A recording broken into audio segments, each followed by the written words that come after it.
How is doing? Doing is good? Is good been done so far?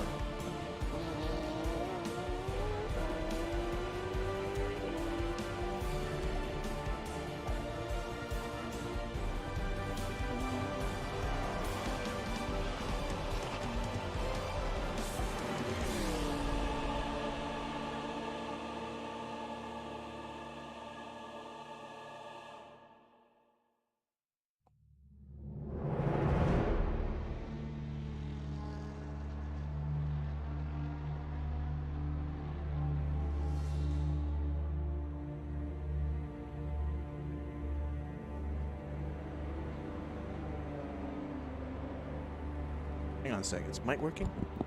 Yeah, mic is working. Okay. Seems a bit softer than yesterday, didn't it? Hang on, let me check my sound settings. Make sure that all levels are set correctly.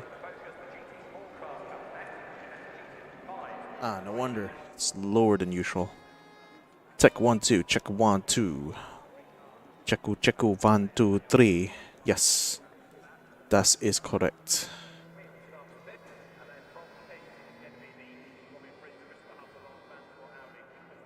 Alright. Now we can get back to business.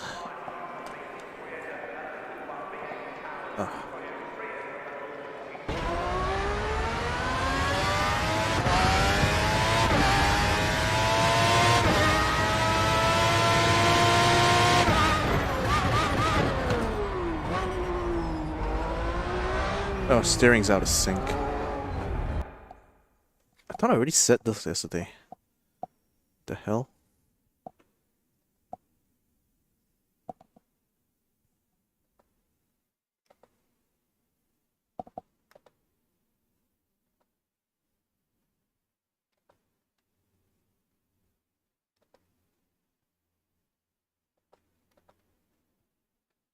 See?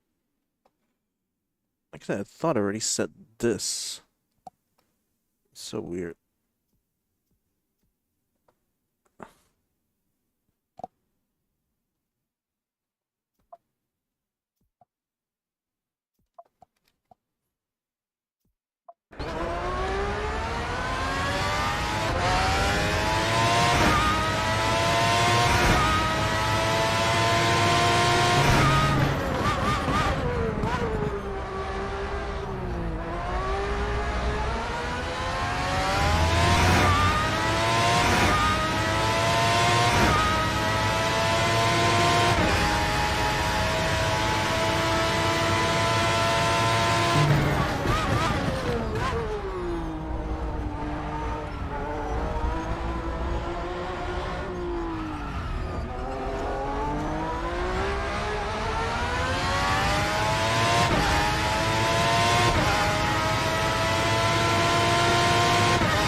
Oh no! I'm sorry. I funked it.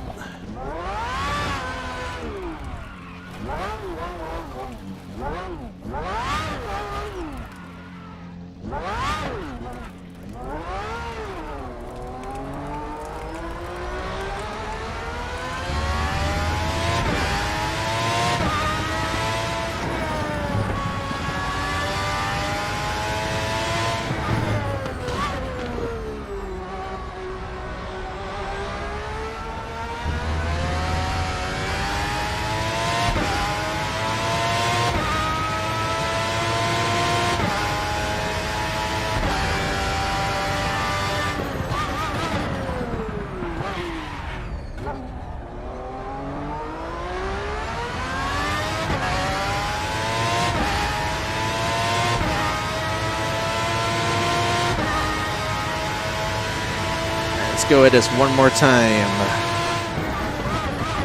Break nice. A little bit harder than a ghost. And what the hell? Completely lost it while over the curbs. Nice. Very well done, Victor. And spinning around yet again in the second corner.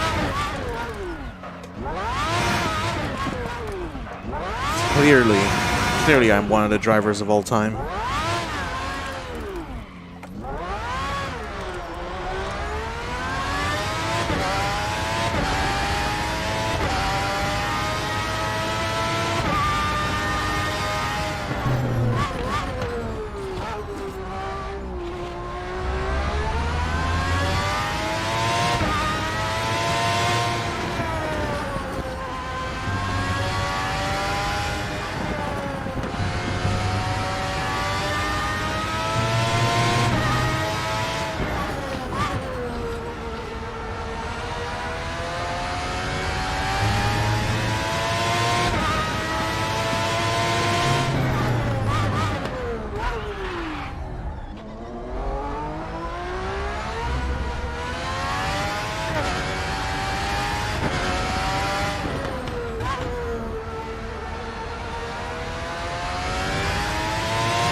Ah.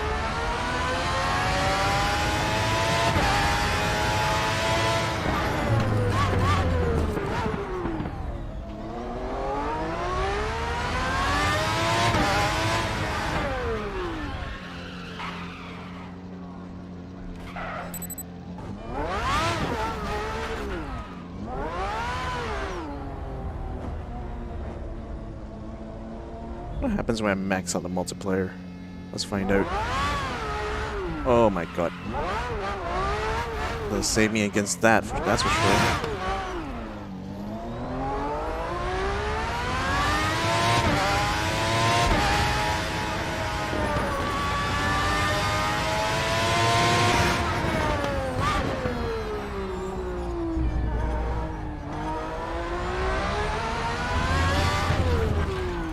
Oh, good lord.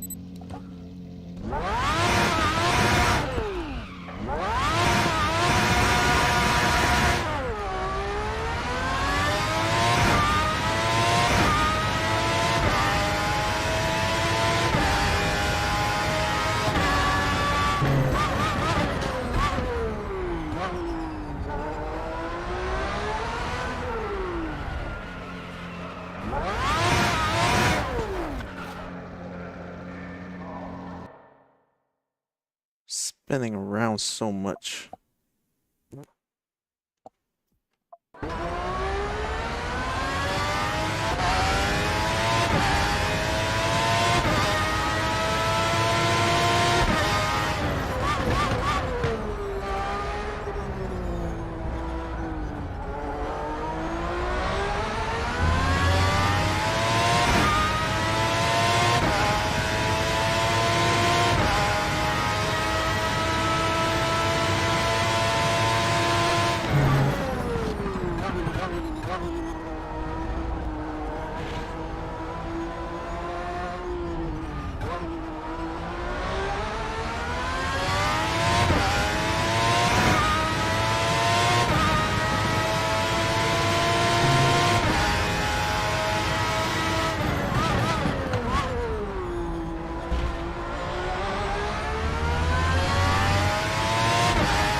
Feels weird.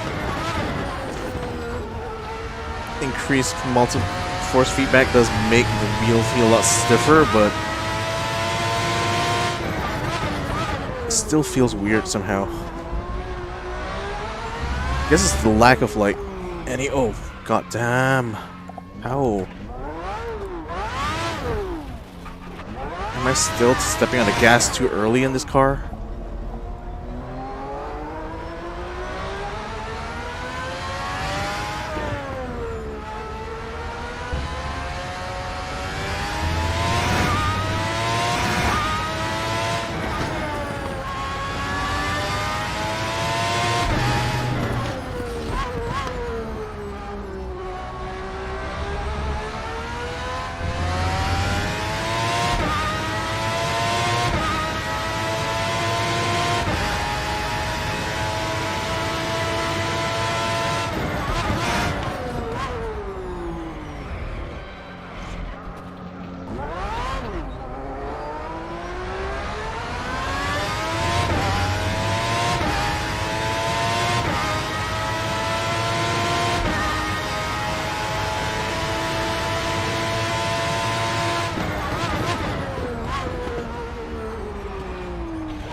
Ah, bloody hell.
Damn it.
Jesus.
Ah.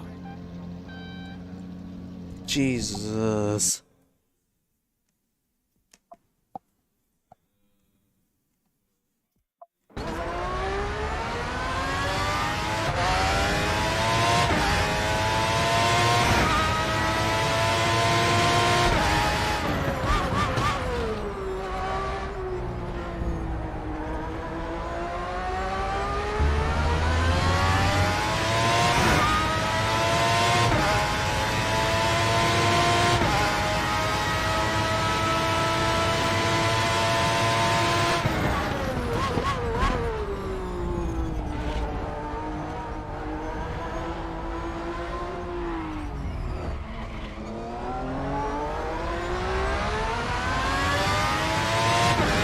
If I turn it too sharply, my back end steps out, especially at turn 2. Same thing happens as well in turn 4.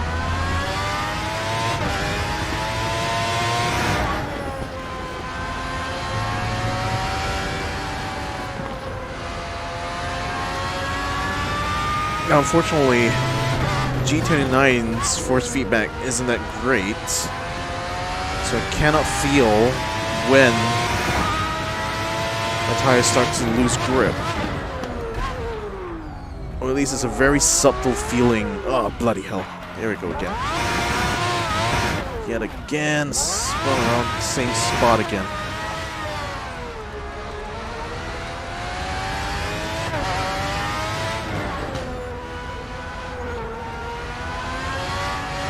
So I have to mostly rely on visual information to tell if I'm like spinning or anything.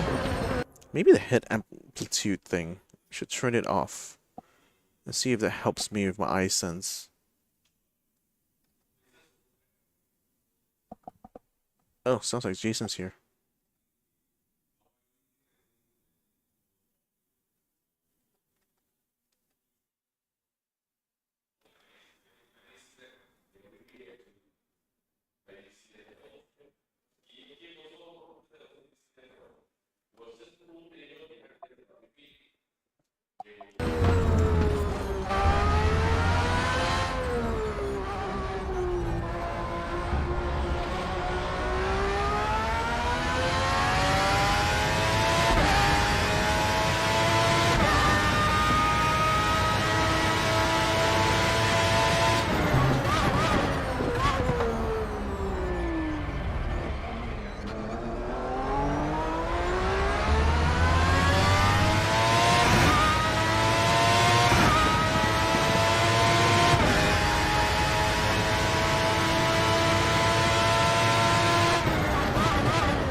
Genuinely does feel better somehow.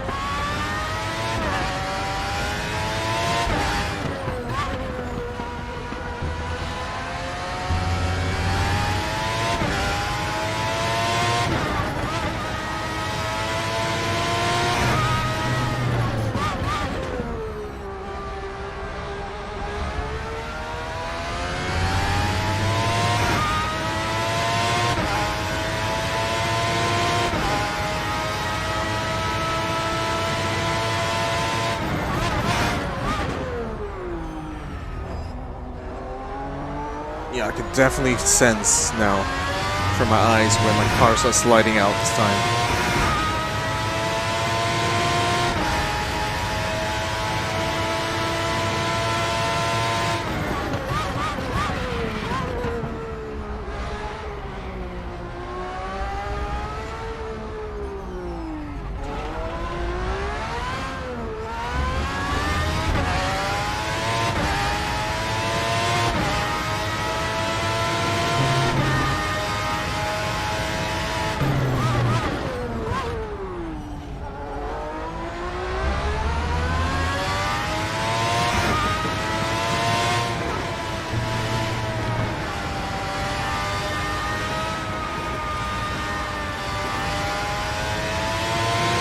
That insect literally just went kamikaze on my nose. What the fuck?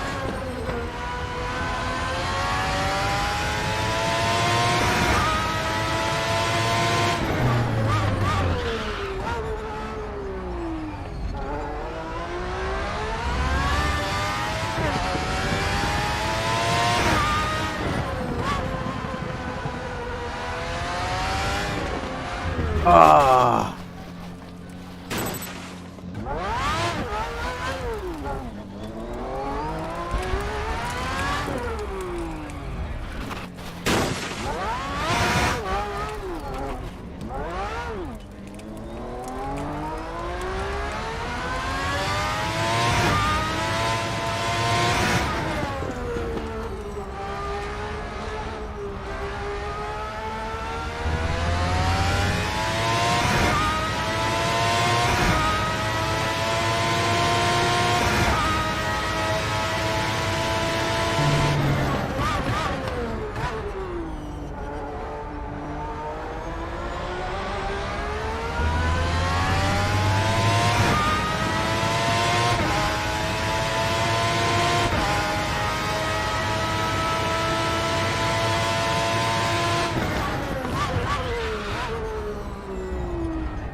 Oh, whoa.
getting somewhere now.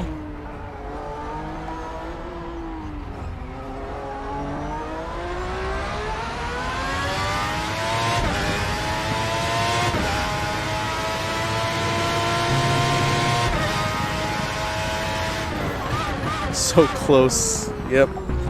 Getting closer. Hopefully if I can get under 145 today, that'll be a victory.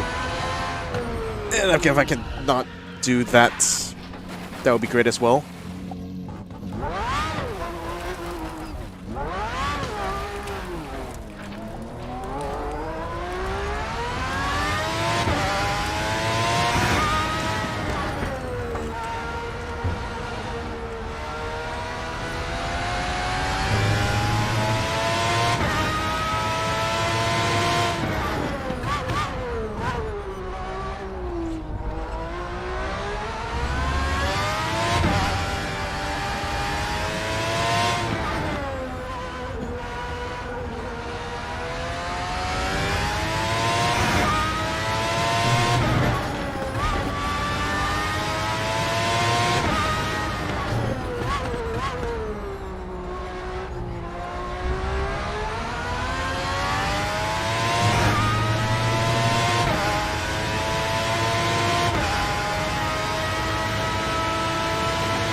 That was very sketchy.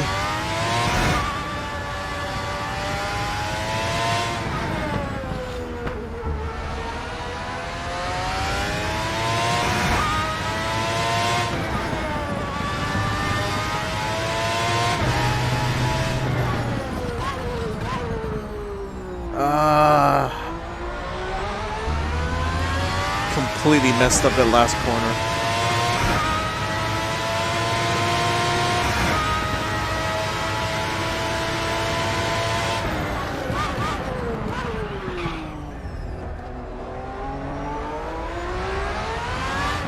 Oh, no.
Ah, went way off.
Sorry, what was that? Dude, you were almost there, bruh. It was, I don't know, like, having so much trouble just trying to keep the car under control. I don't know, maybe I just need a little bit more time with it or something. It just feels, like, I just feel so sketch driving that car. And I don't know whether is it because I'm not used to its physics or I'm like too rough with my inputs or what. But if I just lapse even my concentration for just a little bit, like, it's so easy to lose the car.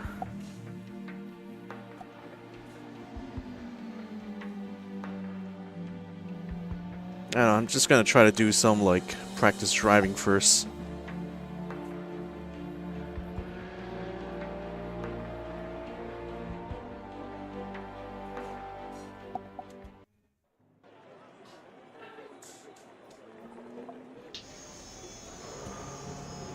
I felt bad as right. Nah, it's not your fault.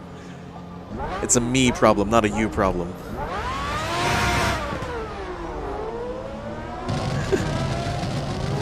I know, I tend to get so focused I can't even say anything.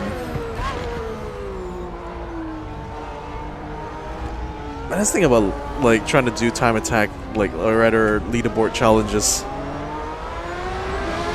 It demands full concentration because you lapse a little. It's not just you might lose the car, but you will lose any progress you made that lap, really.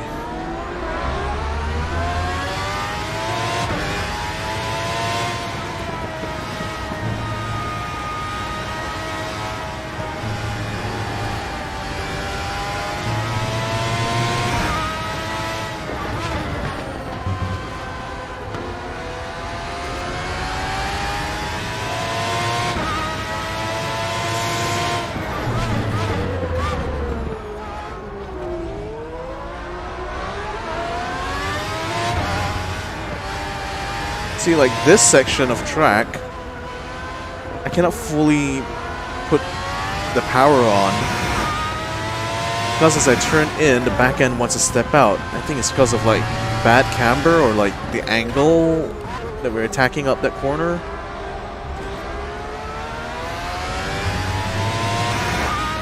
It's like every time after the hairpin, I'm always so sketchy on the exit. Especially with like a car that doesn't have traction control. It's like, gotta be so careful going under power there.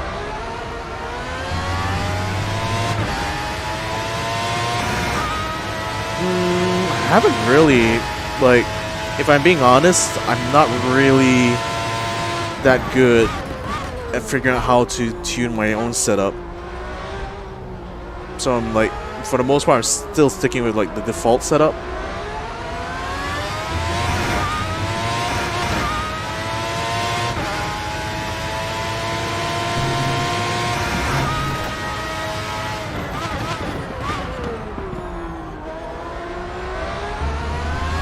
Oh, no. bit on my rear wheel. I just touched the grass or something.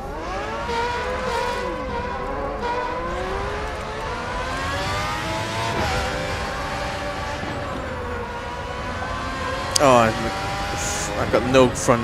I've got no front end. I think I lost my wing.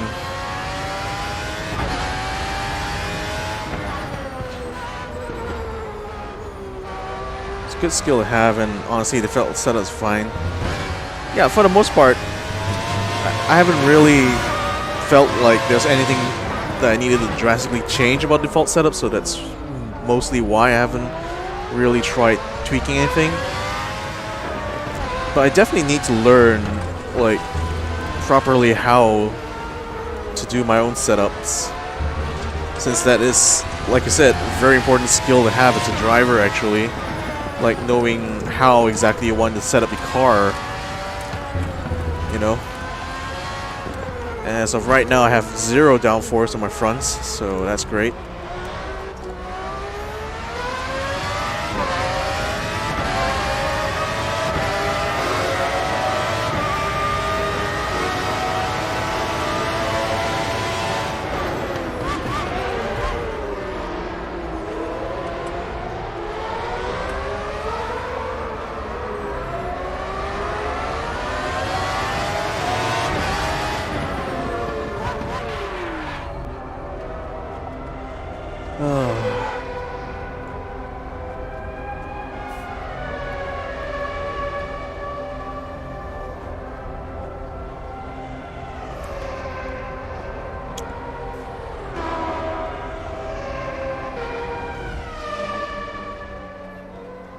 Maybe I should try some other car,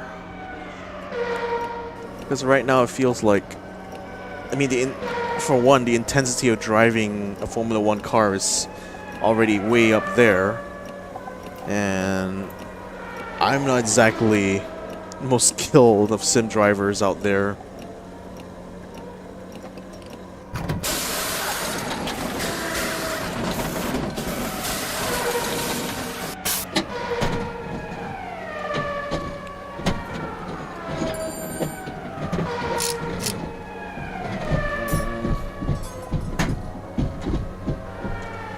So funny hearing all the noises and things happening and just not seeing anything happen. That's the oddest thing, like, the sound design in this game is so good that it really only works when you close your eyes. If you're just looking around and you're looking at a game, you realize that, oh, it's all trick.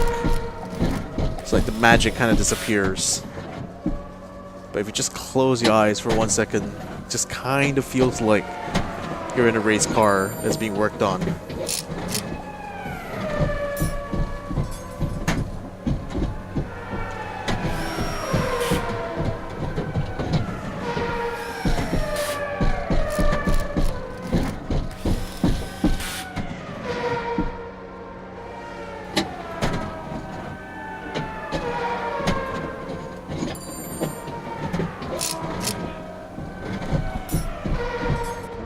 Oh, okay, finally, we're done.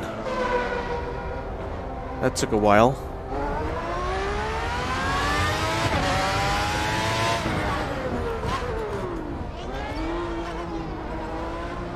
Whoa, Rossellini, what's up?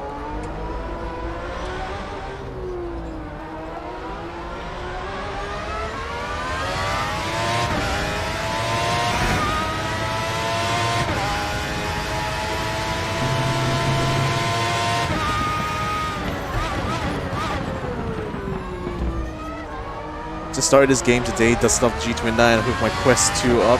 Best sim racing experience I ever had in VR. Oh yeah, right. Race Room also has VR support. Too bad I don't have like a headset. I'd love to try this game out in VR. In fact, I'll just love to do sim racing in VR exclusively. Like, just makes so much sense. Since you get depth perception and like You don't need like a triple screen setup really. Like VR just allows you to like move your head around and see side to side and stuff. It's like that would be like a dream setup for me. Just get like a direct drive and a VR headset. That would be perfect.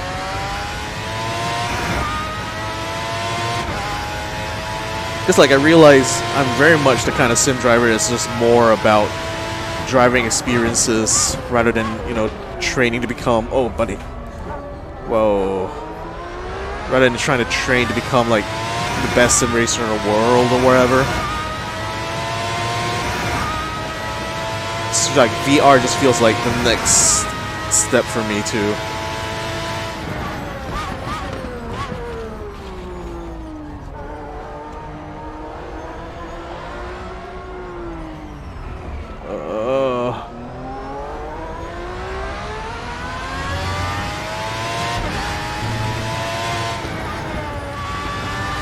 So much different looking at the screen. You're there, everything's bigger, dimensions are like real life, tracks closer. Yeah, all that jazz, right? But I think the important thing for me is like the ability to look around your cockpit and the depth perception they can get through VR that you can't get through like screens. Now granted, like about scaling and all that, that's why like sim games tend to have very advanced, like a very complicated FOV setups, because like if you know exactly how to set up your FOV, you could make the 2D images on your screen represent exactly the same scale as in real life. But obviously it's much easier to pull off in VR, you know. If you're doing a triple screen setup, you need to kind of like measure the distance between, you know, your eyes and like the screens, you know, to get like just the right FOV.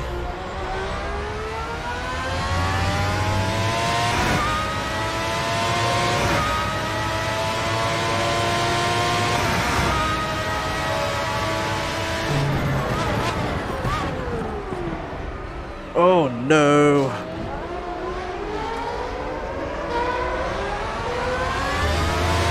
It's generally still very sketchy driving his car.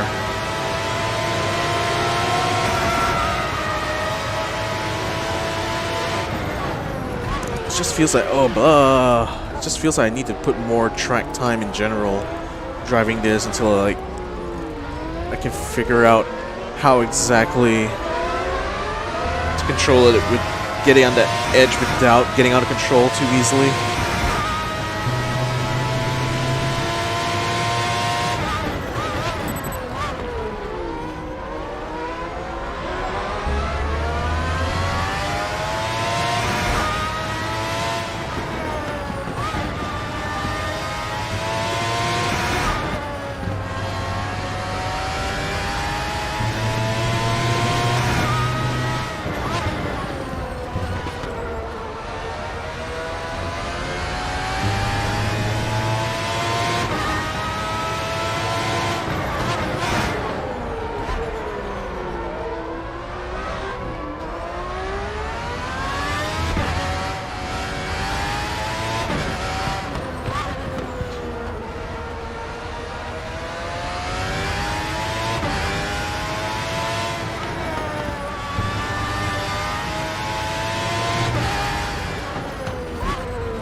Oh man, one of my tires is almost cooked.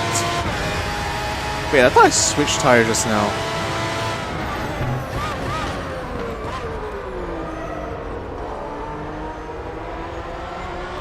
So I got 3 medium rares. No, I got 2 medium rares and 2 well dones right now strapped to my car.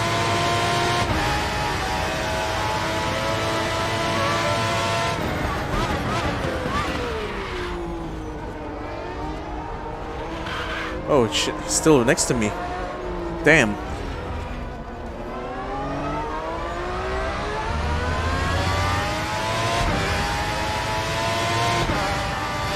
It's car has so much power and very raw in terms of what keeps you on track. Tire compound isn't advanced as Fun Attack. Yeah, I get that. This is like... Oh, buddy!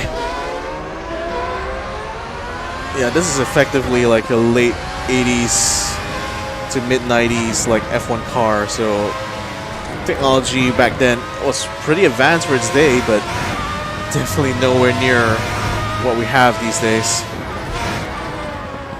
And that soft, I think I was using soft compound just now out of the pits. Those softs wore out so fast. I'm like, what, just a few laps in already, I'm like done? It's insane. I think like softs are really meant to be like qualifying tires or something.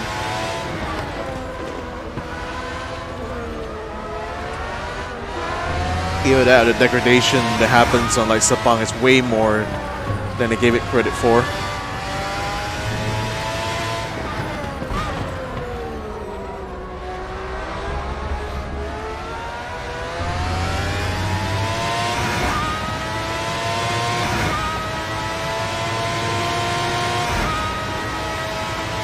Anywho,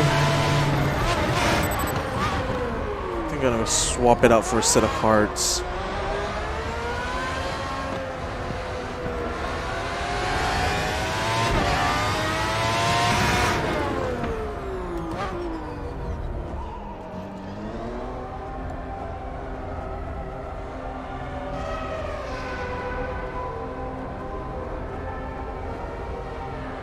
Sorry?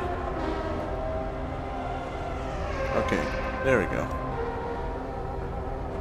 That was weird. Like, I set hard tires for the front and it almost didn't want to switch.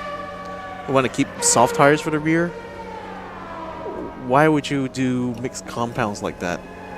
It doesn't make sense.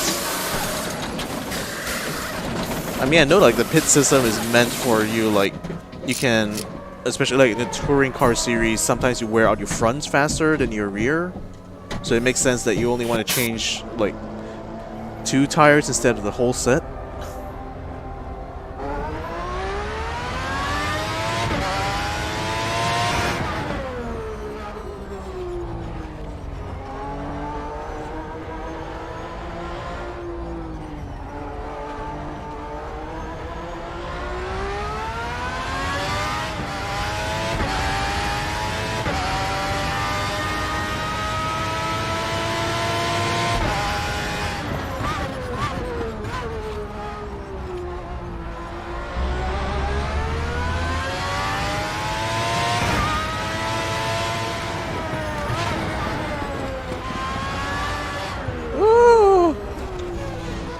Not exactly getting a lot of grip out of this for sure.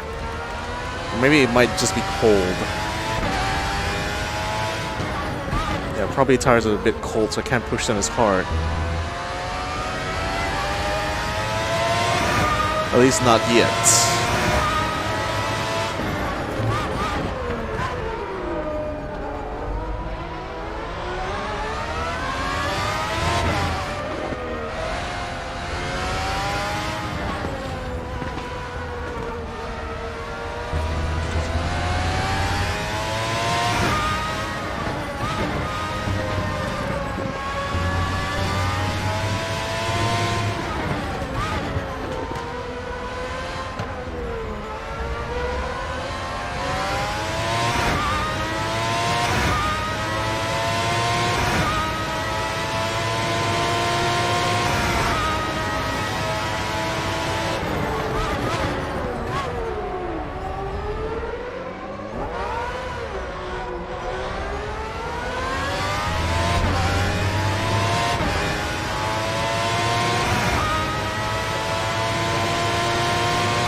Damn.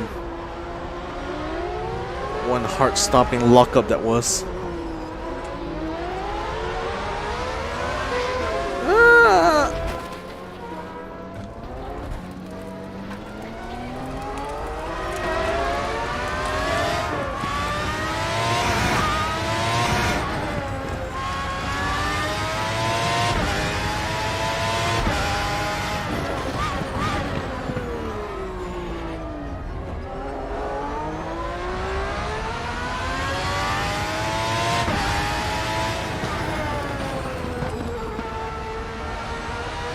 Oh my god.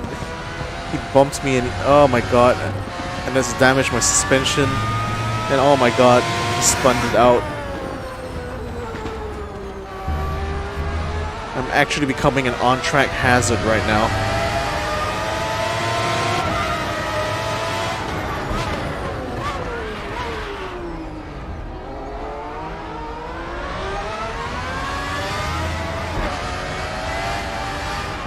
Woohoo! Jeez.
Whoa!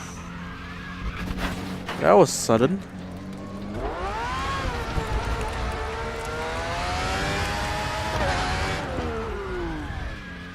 And again.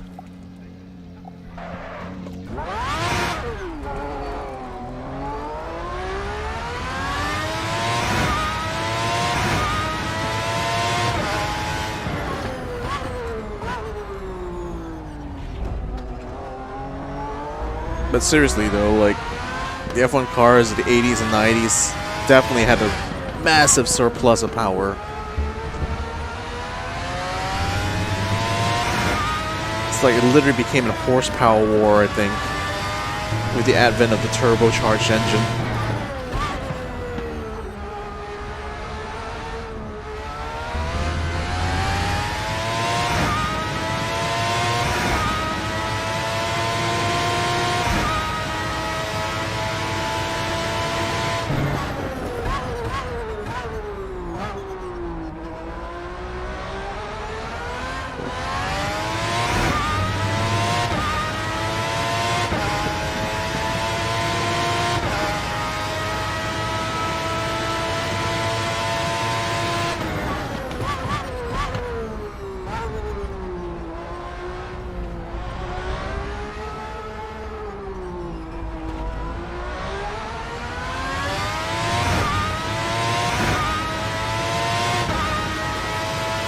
Oh shit, I'm ahead of my ghost.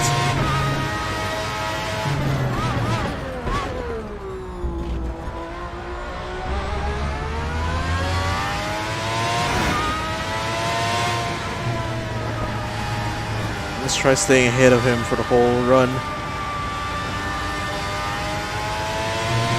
Uh-oh. I think he already caught up to me.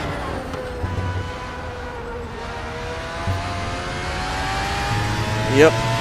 All the progress just gone in a flash.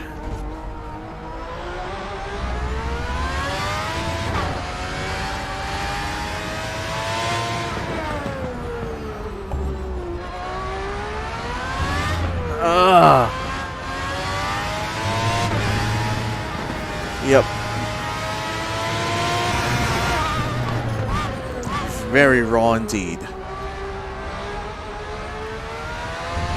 It's so raw that Gordon Ramsay just fired you from the show.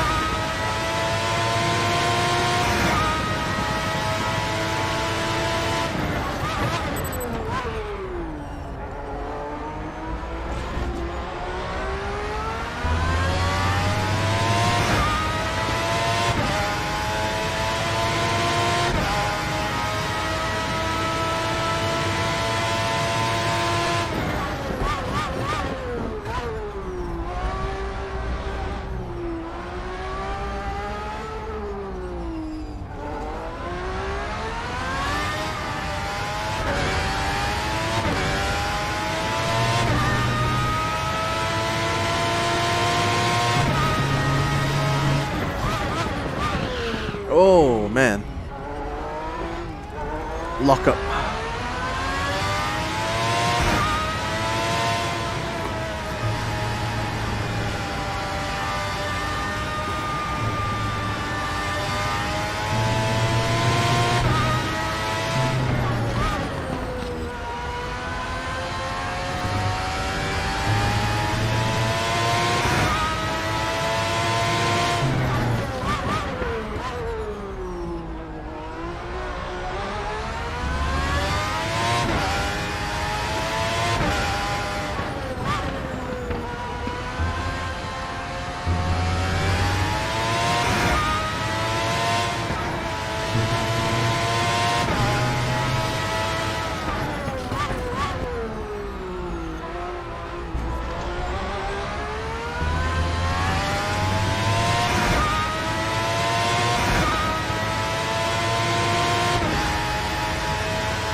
Damn it.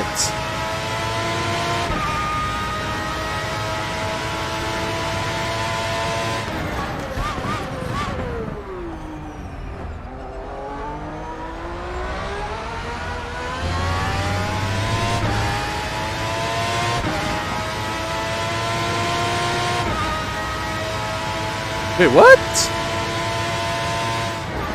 8 milliseconds faster than the last... Okay. And that was not even like a good lap. That was like a sketchy ass lap. Like half the time I'm trying to keep myself in control and just failing. Fucking nailed it. I mean, it's an improvement of my own personal time, so I guess it's still a win, but I'm still aiming to see if I can get it under 145.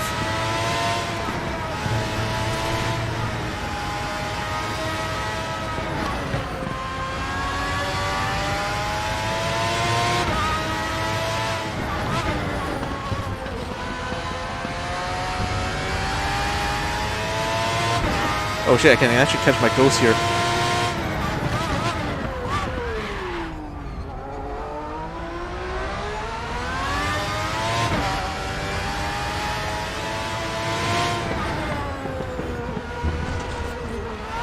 Ah, no!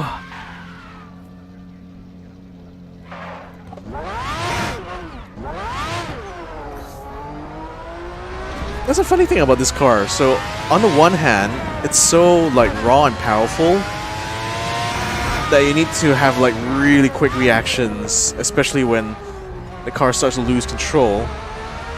But ironically, the way you don't lose control is by having very deliberate and very smooth like inputs. Rumble strips keep unsetting the car.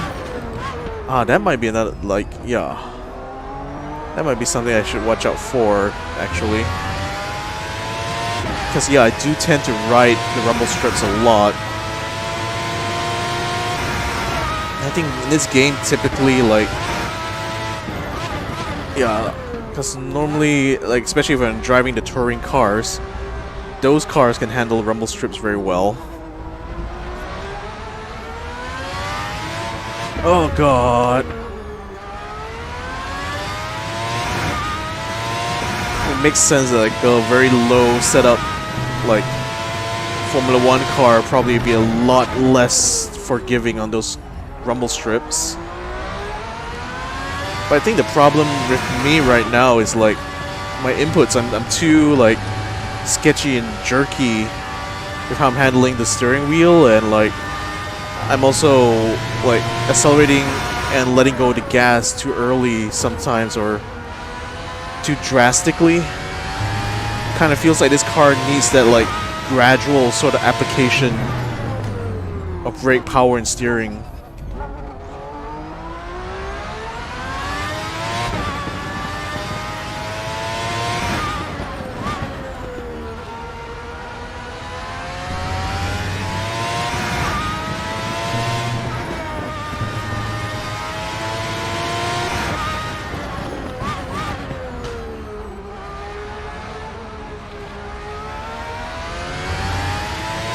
I'm gonna try to drive a little less like Ayrton Senna and more like Damon Hill.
Oh, man.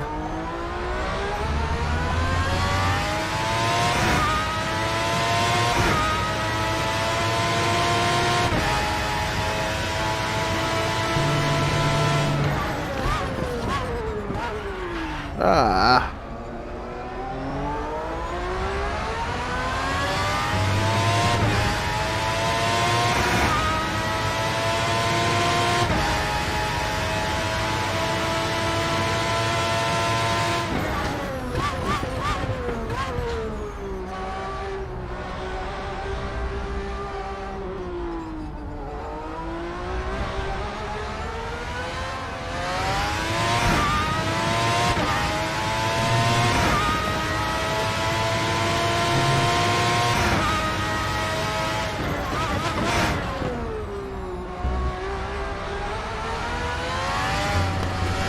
riding the curb on that turn 4, definitely not a good idea.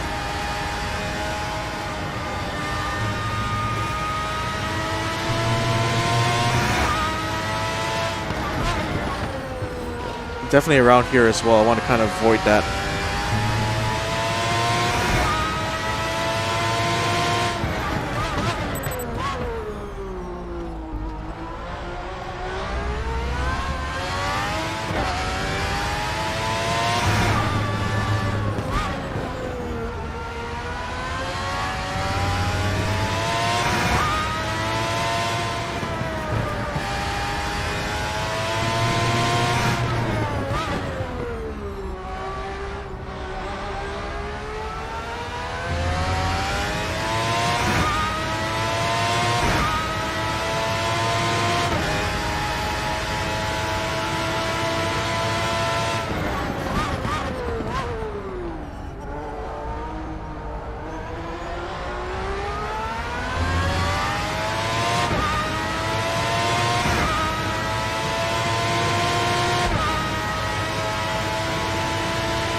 Man, if I didn't have to do that corrections, now I would have been on par with my ghosts right there.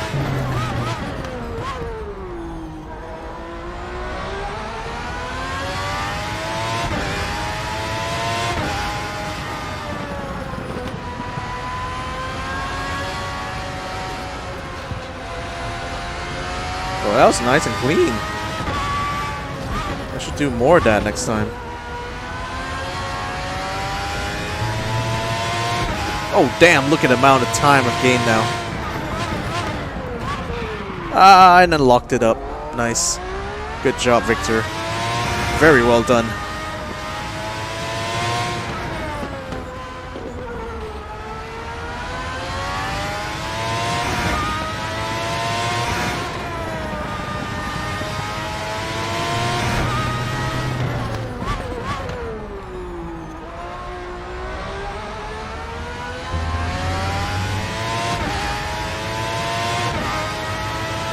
Okay, at least we kept some gains by the time we got to the back straight.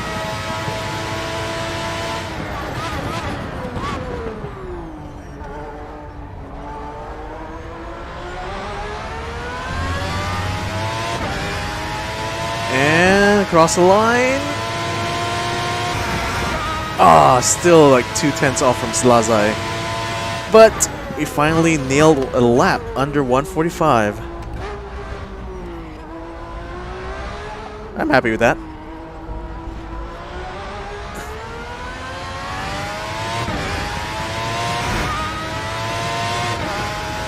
Much better. Yeah, I'm starting to like refine my line and thing now.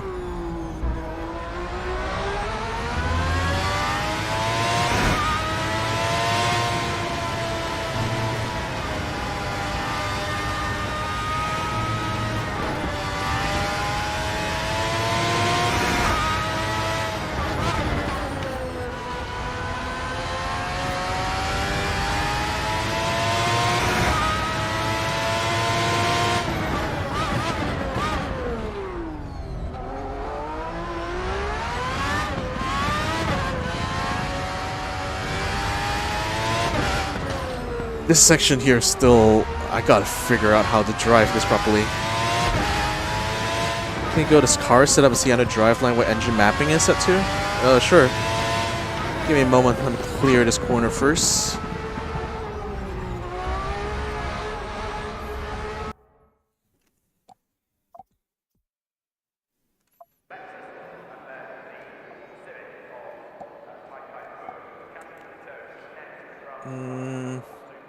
Map number 3. It doesn't look like I can change it.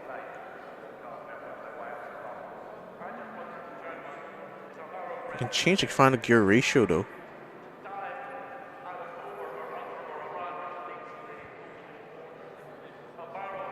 Oh, you figure that I could like get better times if I use a different map, yeah? Nah, this is because I think Leaderboard Challenge, they limits a lot of things. But actually, there's a bunch of stuff I could. It goes up to 5. It's limited because of leaderboards. Yeah, that's what I figured. We could still adjust things, right?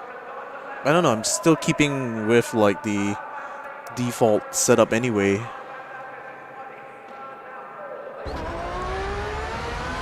And not nearly good enough to know like how exactly these setup changes actually affect how it drives. At least I haven't really built up that level of knowledge yet.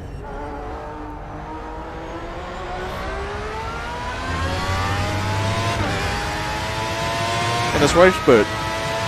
Nice to see, Brightshort. That's Brightshort. Nice to see you back here, man.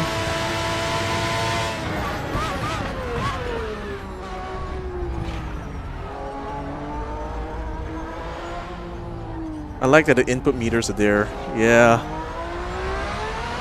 Very useful. I mean, you can see my hands and feet anyway, so...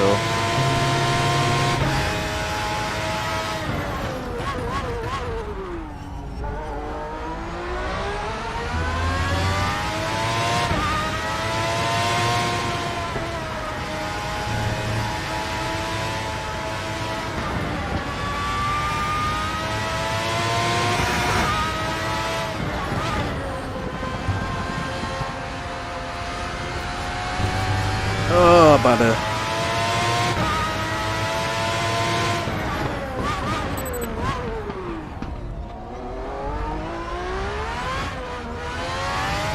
I prefer input meters and feet cam. Fair enough. That's why I put both. You know? That way I can cover all the bases.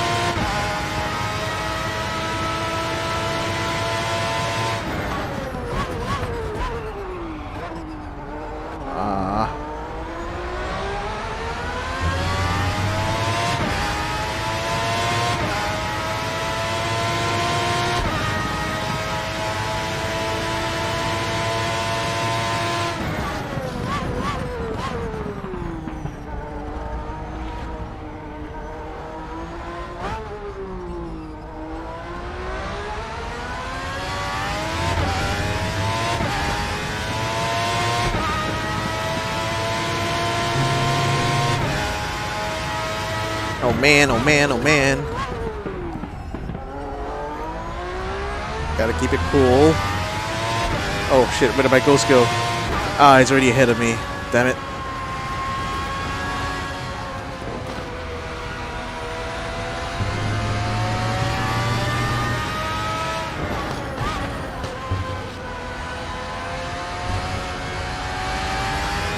Can load the Ghost of Slazai's first lap and see what the drive like. Aye, that's true.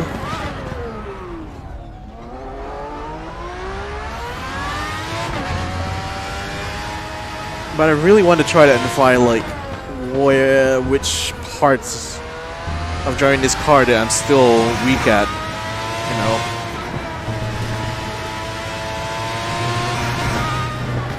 Because I'm still like trying to keep this car under control is still very much a handful for me right now.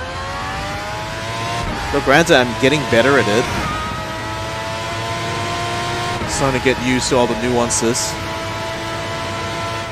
I think I'm turning in too early for the first corner, braking diagonally.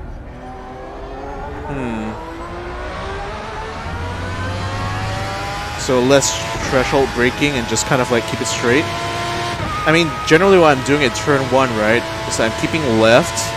Then soon after 100 meter, I like kind of like aim my car towards the inside and then start braking. So I'm technically braking in a straight line, not really what is it, diagonally or threshold braking? Except towards the end maybe.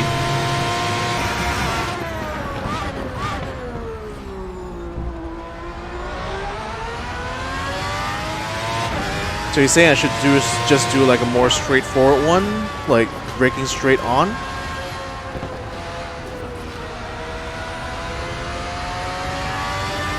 Yeah, I think it's bad because your curve through T1 is very tight. If you were on the outside, you could make a wider turn. So you should probably take it like the last turn. Okay, I'll give that a shot then.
So kind of like that, you mean?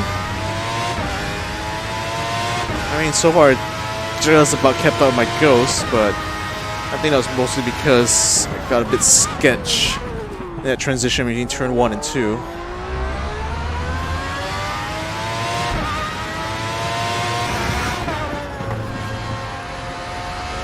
Yeah, and carry a little bit more speed into it. Alright, I'll try.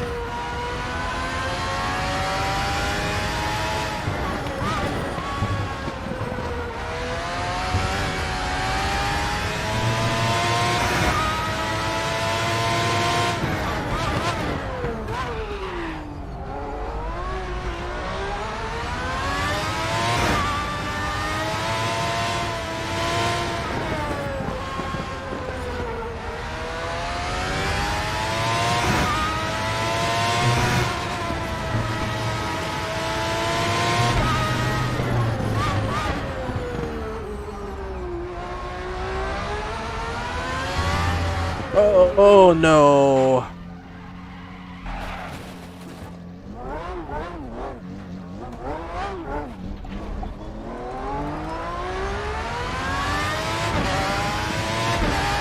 So tempted to start with instead of experimenting with it.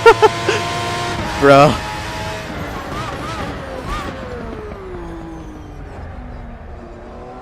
I think I'll leave that for like another session.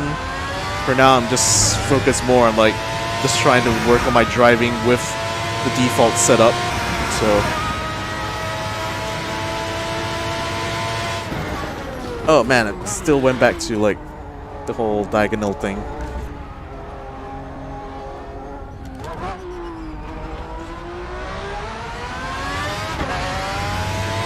That's reasonable, yeah. I mean, step by step, right? Rome wasn't built in a day, so like I need to learn like things by module, I guess. So this is kind of like you know, semester 1 driving 101, you know. Although I pretty much doubt that any driving or racing school is going to send you straight into a Formula car on your first time out, but you know, this is sim racing. I can do whatever the fuck I want.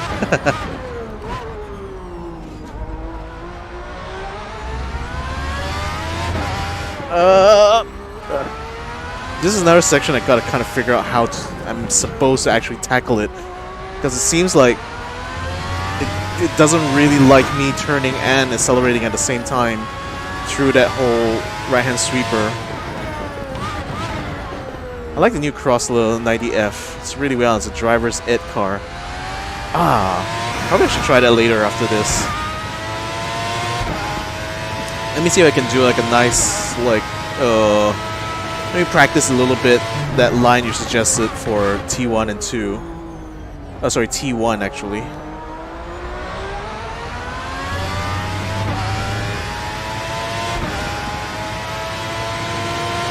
But that should be another car I should try the leaderboard challenge with. The Praga.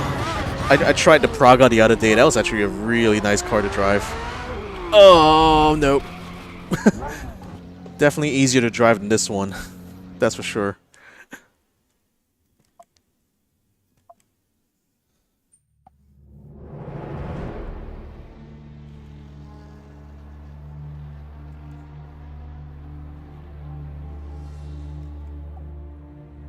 There we go, 90F. Got any good colors for me to use here?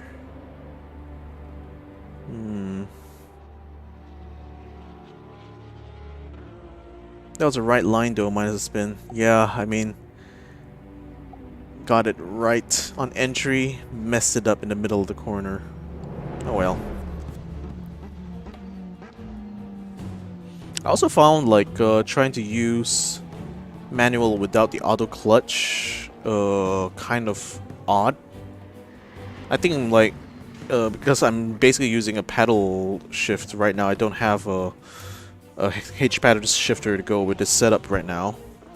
And when I try to use manual without the clutch, it just there's like a delay or something as I'm trying to shift up. So right now, wait, what do I have it set at right now? So I have it set to manual at the moment. Let me see if I can get used to this, because I realized that the way this game treats like shifting is very precise.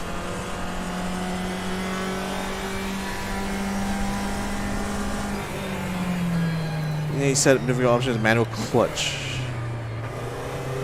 Get rid of the delay.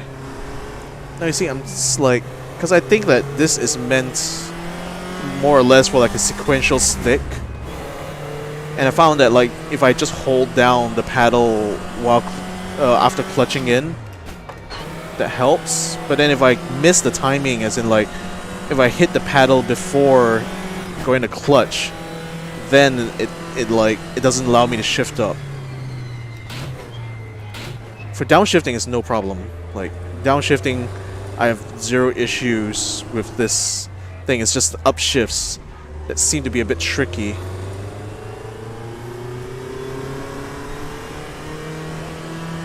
So it's kind of like clutch in first, then only paddle.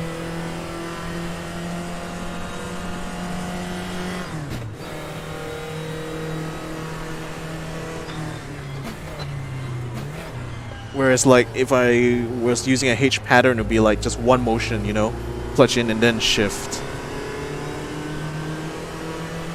If it makes a grinding noise, a sharp short grinding noise, not timed correctly. Ah, yeah.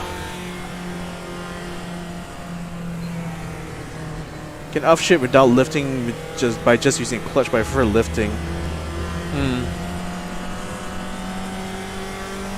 No, because I prefer to shift it like how it would shift like a manual transmission anyway.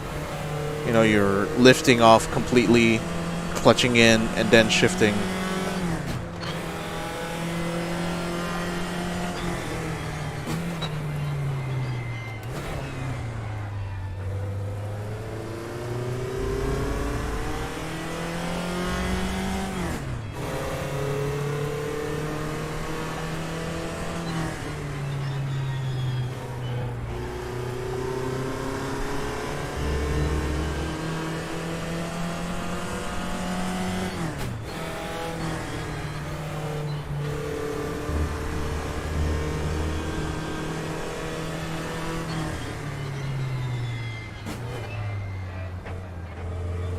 Yeah, I drive cars like that in game a lot.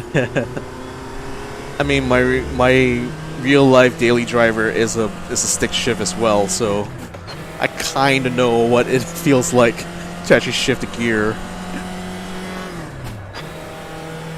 Speed of shifting is something that comes with time, but I think the paddle shifters is just making it weird. Yeah, it's very weird. Trying to time your shifts like this using the paddle shift. Because I feel like it's really meant for you having like a sequential stick setup, whereas like when it's not in gear, it's like in neutral. So that little bit of latency between shifting it to, you know, receiving the input to shift up is naturally there because of the mechanism, whereas here it's like, no, it's almost instantaneous.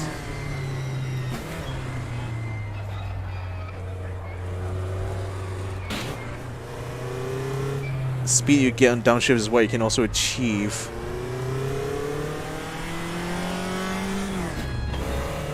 I think that was me shifting just now without a clutch, so I heard like a big snap just now.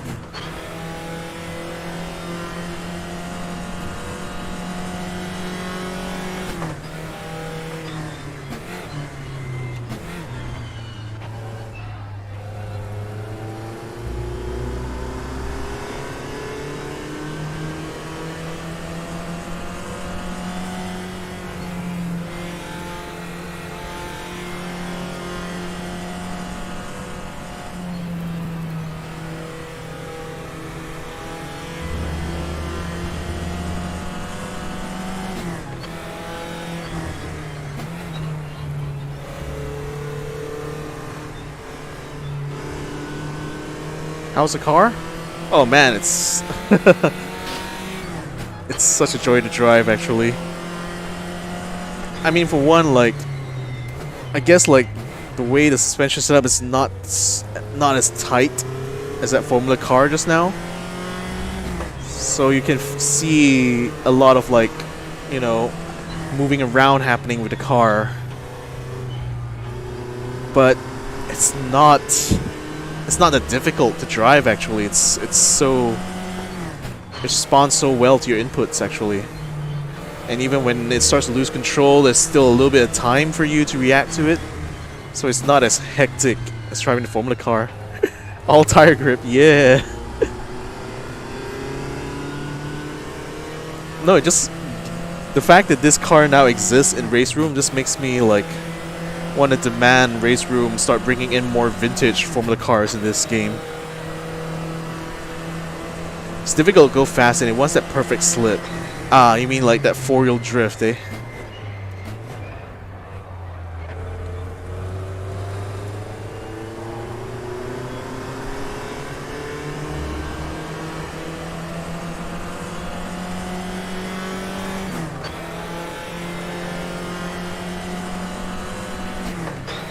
Two-wheel drift, the front shouldn't lose traction. Got it.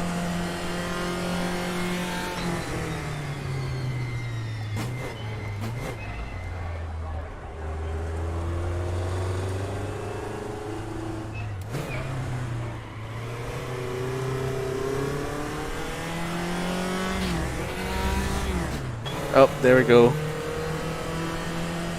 It didn't shift in when I wanted it to just now. Never set a leaderboard time on Sherrod, the new track. Is the Sherrod track like fictional? I think it's, I don't know. I haven't checked out that track yet.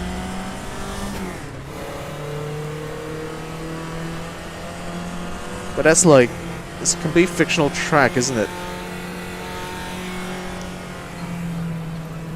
Oh no, it's a real track. Seriously? Okay. Then that's actually pretty damn cool.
Only Race Room Raceway is fictional. I think even the hill climb tracks are based on real life roads. They don't use in racing. Oh yeah, like, yeah, the Lakeview hill climb track, that's literally the track or the road that leads to their office. Yeah, that part's true. I'm not sure about the race room hill climb though. But that one definitely felt like a real road actually. But I honestly have no idea.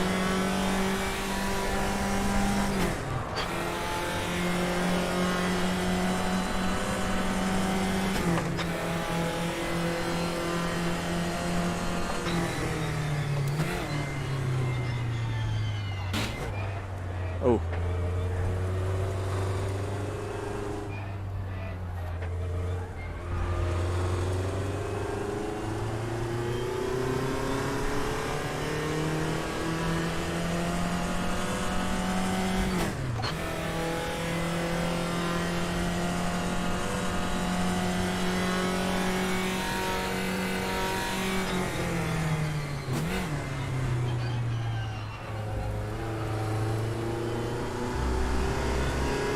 Nice, I'm keeping it smooth and consistent right now. At least consistently ahead of my ghost. Gearbox is very unforgiving in leaderboard because damage is disabled, so any misshifts result in lost gear. I see. I mean, it makes sense. Like, they're trying to make this leaderboard system as foolproof as possible to prevent people from kind of like taking advantage of certain in-game elements, I guess, if you want to put it that way.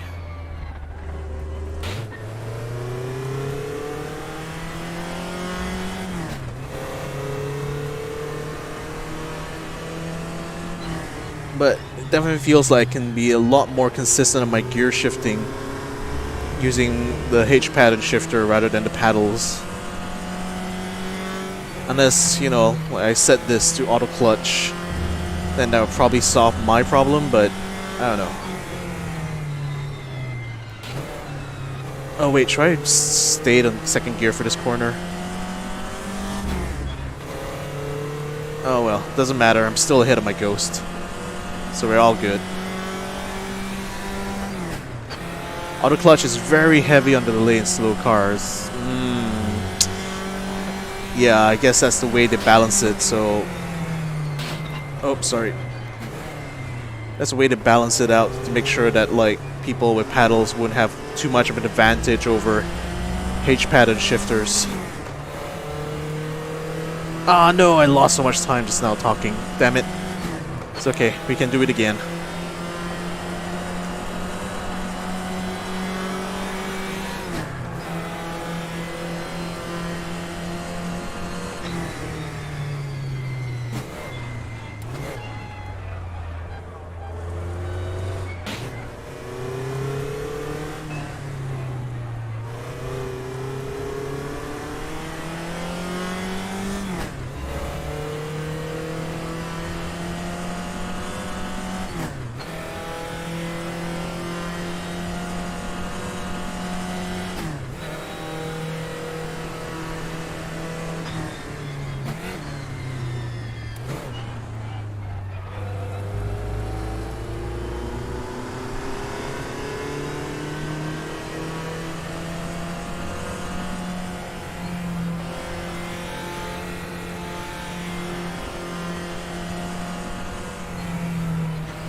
Oh, that's off.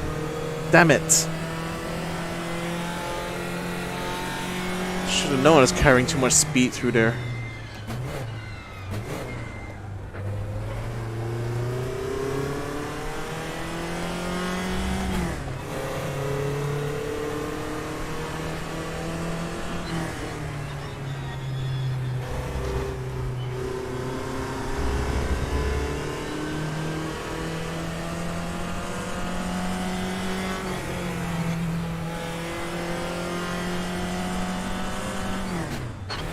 My recommendation of this is like once you go into first, trust the engine braking. No more brake pedal. Alright.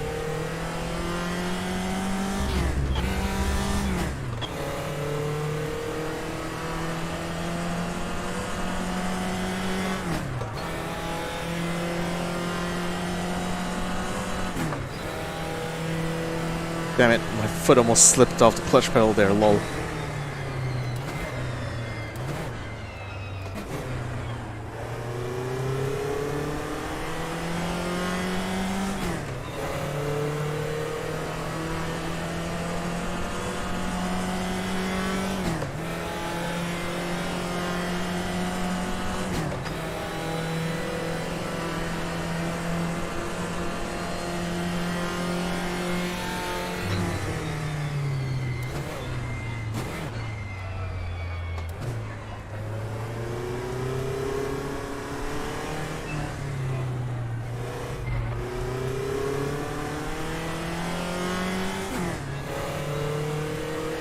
Yeah man, good call on like the engine braking at first gear.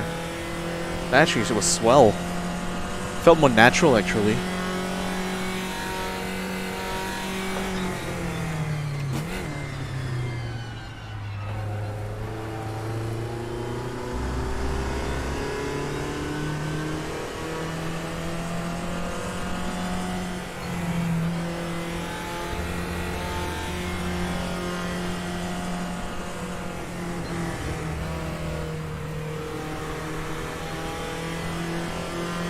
Engine braking is king.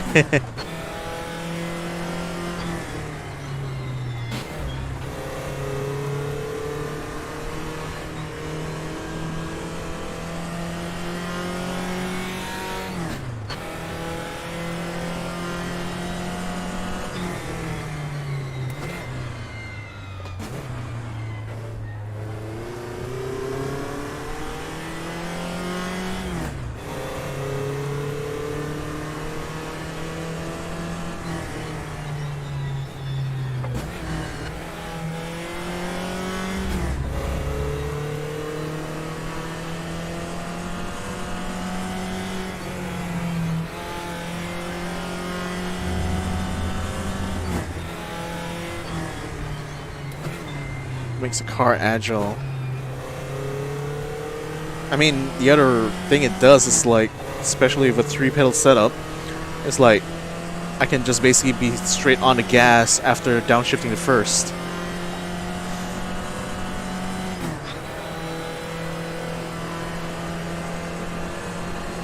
And look at that, such a huge gap right now to my old Ghost.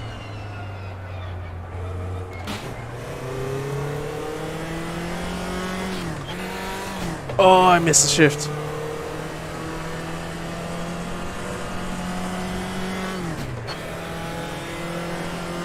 There we go. Shaved off a whole second. And obviously since I'm the only guy apparently who has attempted this challenge on the Crossler on this track, so I guess I'm the fastest right now. Woo! Fastest in the world, baby. Or rather, fastest like 90F on Sepang. Ah! Try to set a time the next time I get on. Oh, that'll be sweet. Then I can follow your Ghost. Probably learn a thing or two then.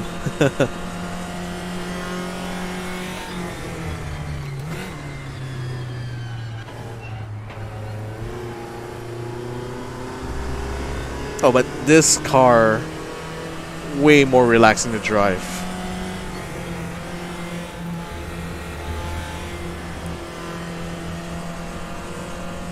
I'll be sure to use default setup too. Nice, thanks.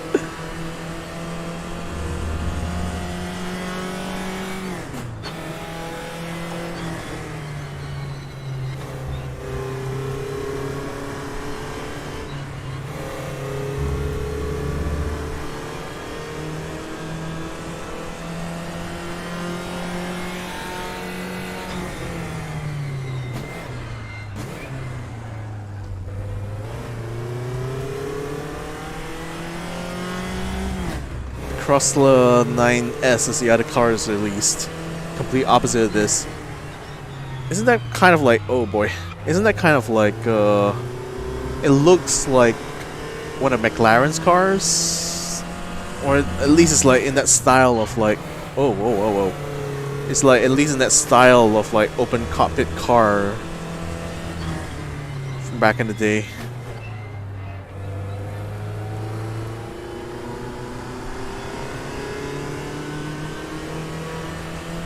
60 sports car. Yeah, that's exactly the era I was thinking about.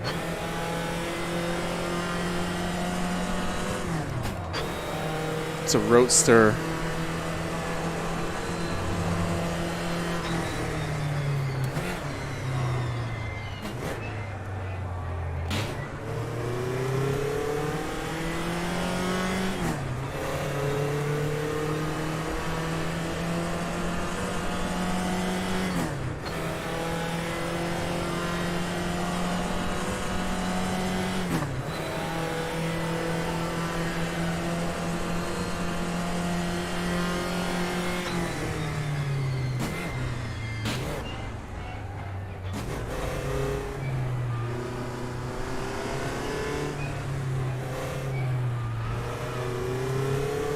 Sepang is nice and fast, but I wish I tried more bank turns. Actually, that would be pretty badass. Like, especially here, like if turn 3 was banked, good lord, that would be it would be crazy, honestly. But alas, it was designed with Formula 1 in mind, so no bank turns.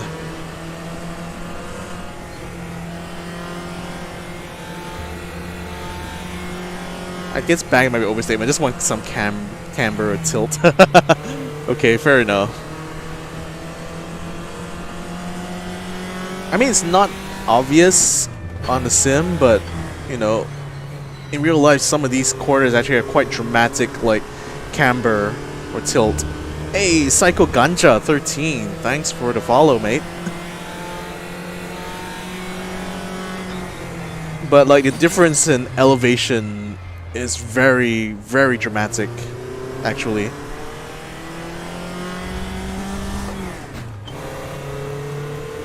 Yo, what's up?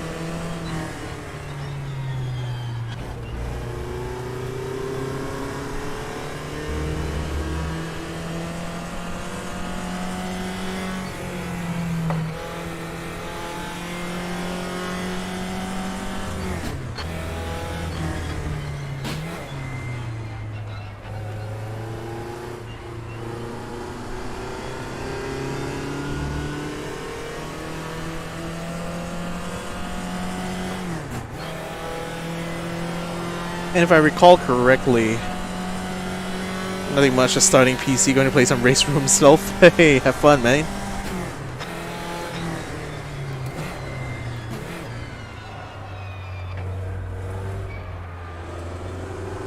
I'm driving VR, I can see the elevation as is, but it's not as much as compared to other tracks. Yeah, I get that.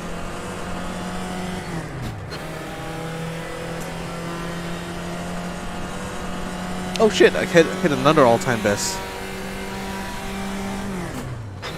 So I actually improved on my time just now.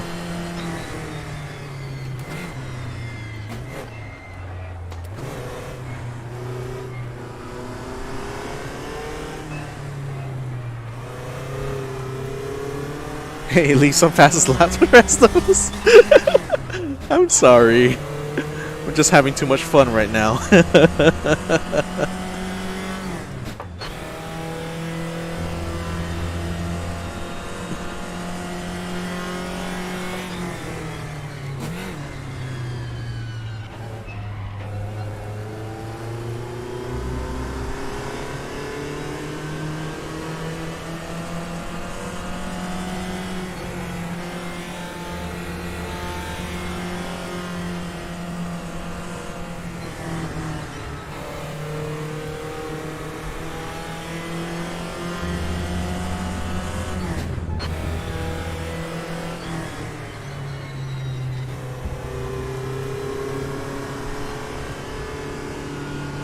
Oh.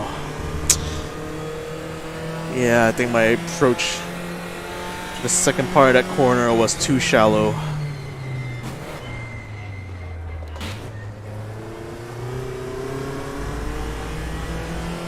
Do you drive out of tracks? Occasionally? I don't know, I guess like I tend to default to Sepang a lot, since this is like my like most familiar track for me. But I think I'll like, yeah, probably time to like try some other track. I think I'll try the Charade track actually. That's I haven't tried that one yet.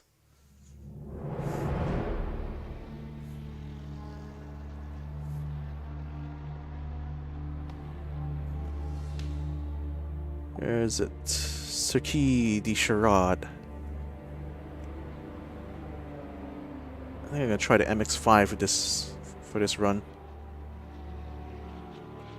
Charade has also got lots of camber and elevation changes, eh? Alright. Sounds fun. Fun, but in a very torturous way, I suppose.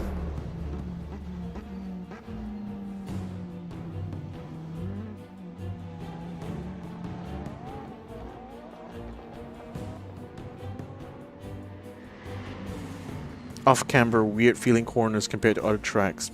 Okay. I gotta look up this track, Circuit de Charade.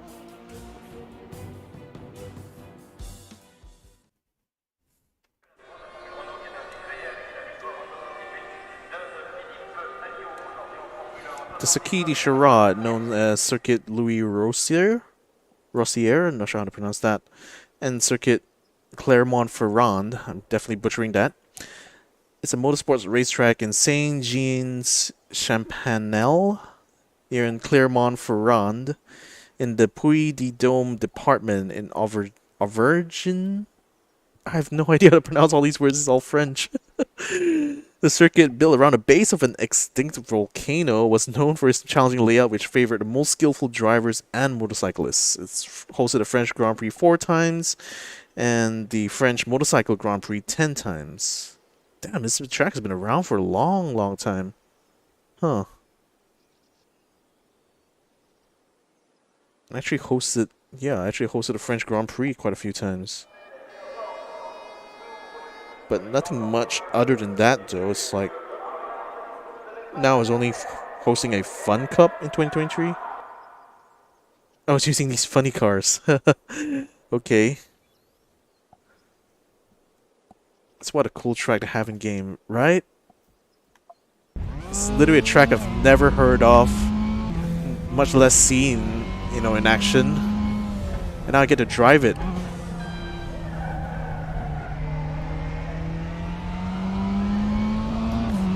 So where the hose across the training cars thing. Ah, I guess. Yeah, I guess like since it's not really actively being used for any international motorsport events, it makes sense that they converted this into some sort of like training ground. I mean, there's lots of like really successful racing schools in France.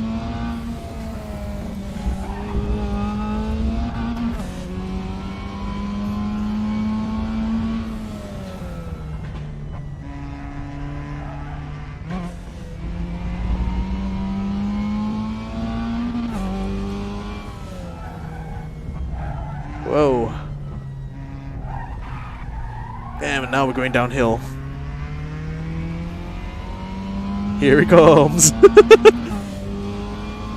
Oh, this is gonna be fun. Oh boy. Okay, I'm braking a bit early. Oh, okay. I see what you mean by like really weird corners. That was like shit.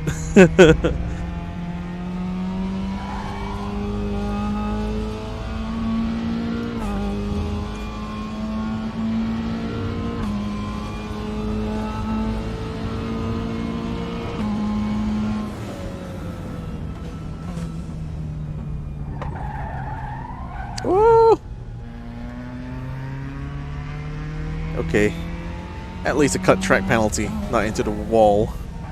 The 90F basically wants to drift that one. Aye!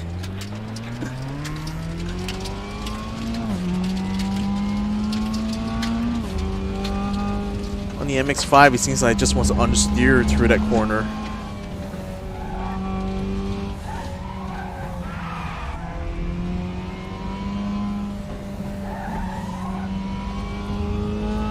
And shouts out as well, Race Room, for finally giving us a version of the MX-5 to drive in the game. Meant the downhill right-hander. Oh, that. Oh, okay. I can imagine now. Yeah. Like, I imagine the 90F just gonna start sliding the moment you step on that brake, isn't it?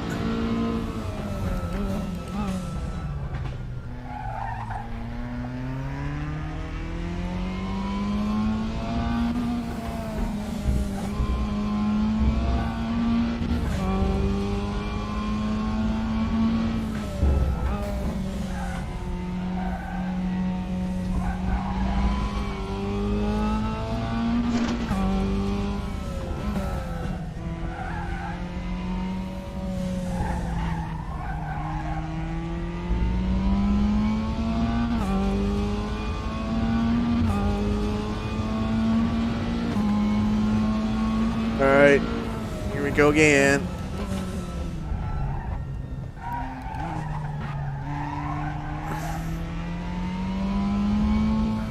Man. G29, it's actually quite a interesting track to drive in.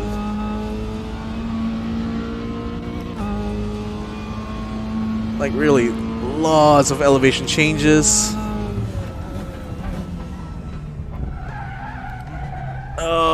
Every corner is like different than the other. Can't exactly attack them the same way. Oh, I've completely forgot how tight this one was.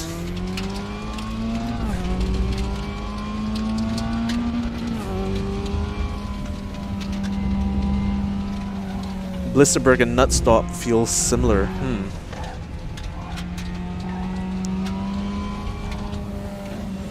This means always something about these like old-timey tracks that the modern tracks just doesn't really have these days. Do I race online ranked? Not yet. I'm still relatively new to the game, so for the most part I'm just still trying to like learn as much as I can on how to drive these cars. But probably, yeah, near future I'm going to be trying out some online ranked races.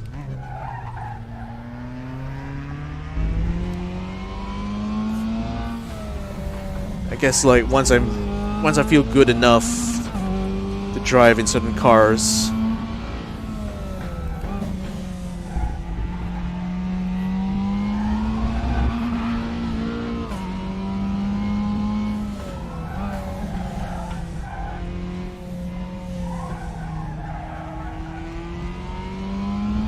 Now, how good is the ranking system in Race Room compared to other games?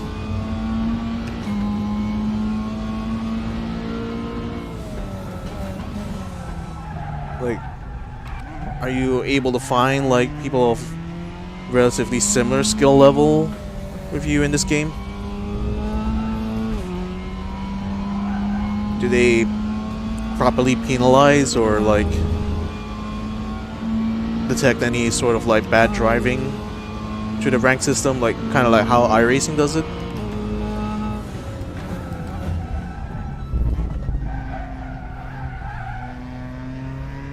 It's better in ACC, but lacks population to fill it out. People like driving the MX-5 and F4 a lot. Oh, bloody hell. But more advanced races lack population. I see. So it's just generally a population issue more than anything else, isn't it?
increase the force feedback. Oh, bloody hell.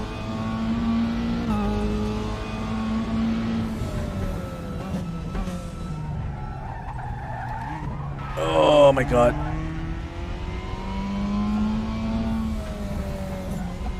It's like not getting much grip through that corner because of the camber.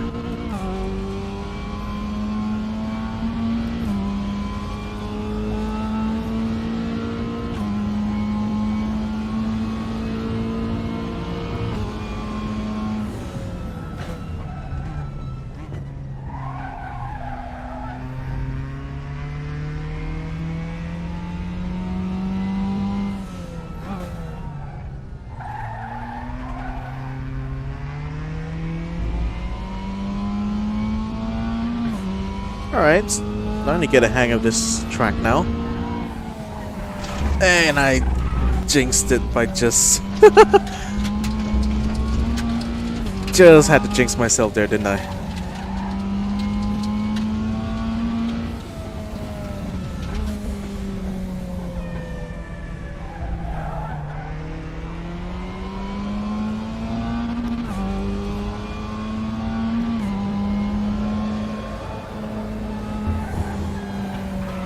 Oh, okay. Probably should have slowed a little bit into the corner.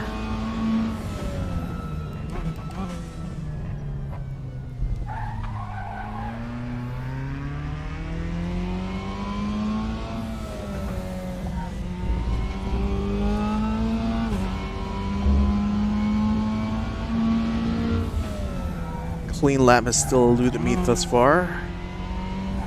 But not to worry. Eventually I'll find one. It's just lying around there somewhere. Just need to drive over and pick it up.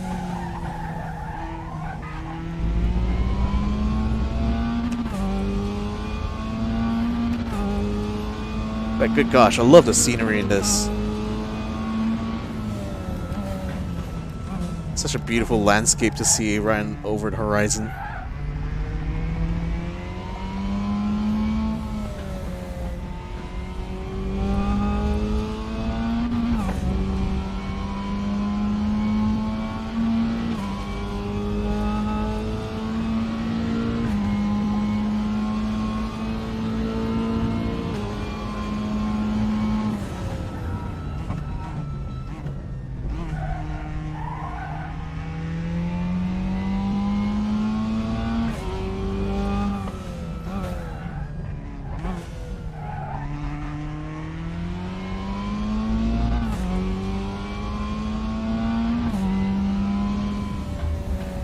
Gonna start my stream.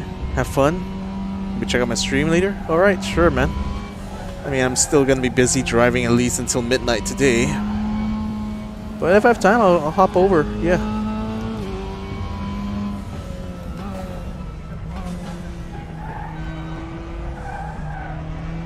Oh, you were chatting something and it didn't come true just now? Alright. Hang on, let me finish this lap. 2:08. That puts me 116th overall. Right, so what were you saying to me just now?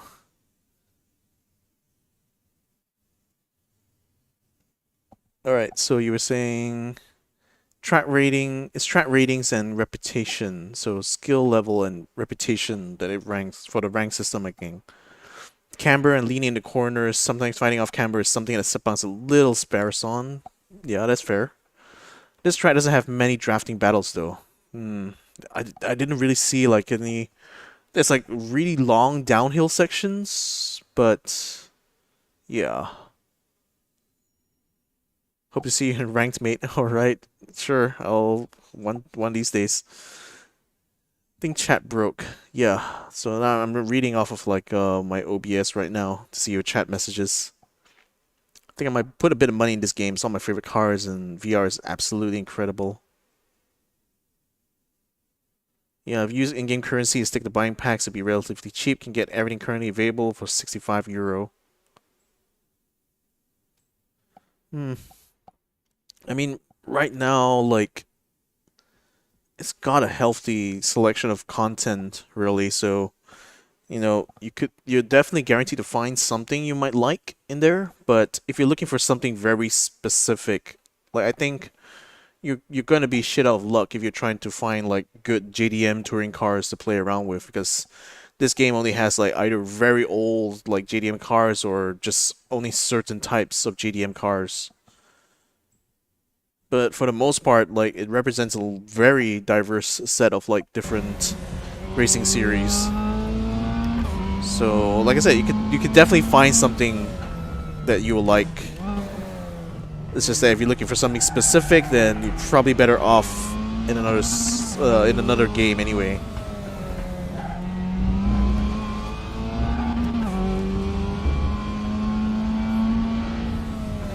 But yeah, one thing Race Room really needs, then, I mean, based on what you were telling me just now, is that it seems like there's not enough population playing ranked. You can break the MX-5 way later than you think. Ah, okay. Caught me in Group 5 cars. Oh, damn, the Group 5. I mean, he's got Group 5 and he's even got, like, some Group C cars. He's got the Nissan Group C car, which is... I've never seen that anywhere else. And Corvette Greenwood. Most difficult car, probably.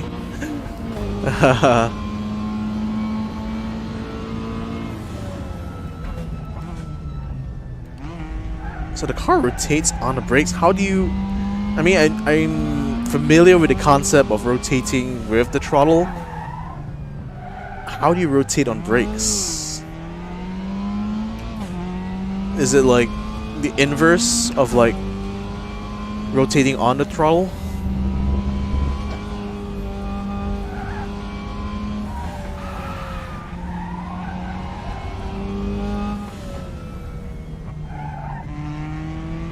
Excessive trail braking. So like what?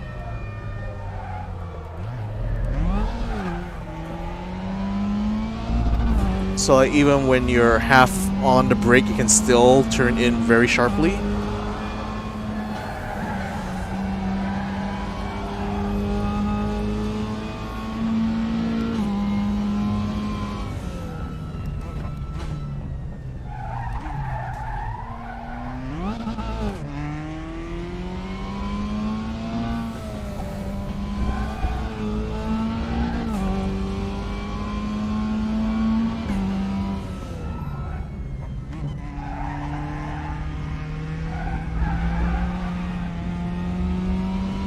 Yep, we need to brake later for T2 and use braking to get into the corner. Alright.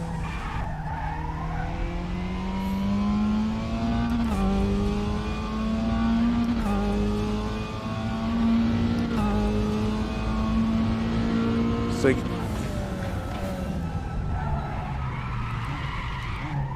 okay, that was an abject failure. But then again, that was a very weird corner anyway. Opposite of the 90F. Okay. Like what? The 90F would be a lot more sensitive to trail braking, I assume? Whoa! That's a loss of control. I think I ran over the rumble strip. 90F was trust engine braking. This is trust normal brakes. Oh, okay. I see what you mean.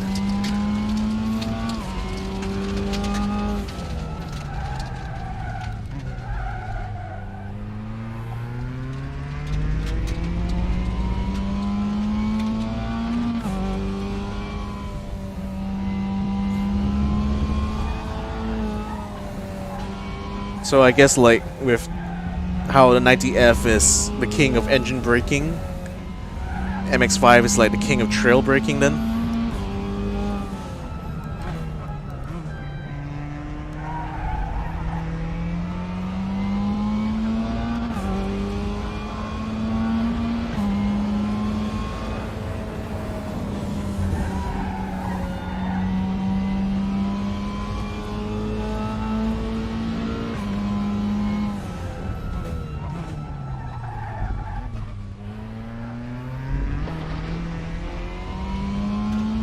You learn to brake later than you think you should, and slowly rotate on the braking. I tried just now. I tried that just now in turn 2, and I think I see what you mean. It's like you can still turn in very well, even when you're on the brake.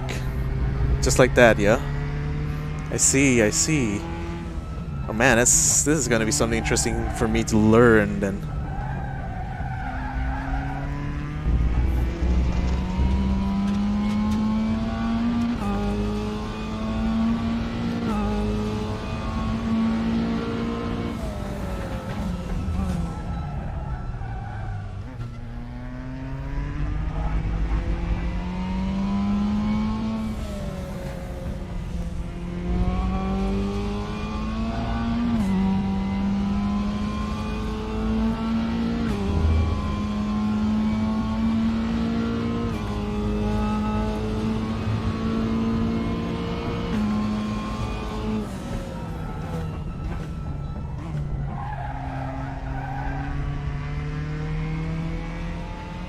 I see. I'm starting to see what you mean right now. Some corners you're at might not be good for this because of misleading, but it is a concept, the MX-5. Yeah. So I guess like it really applies with some of the corners. But for the most part, if I know what I'm doing with the brake, I can still recover quite well mid-corner just by easing or increasing brake pressure while trail braking. Oh, can I be in the top 100? Pretty please. I swear I'm not an imposter. Oh, but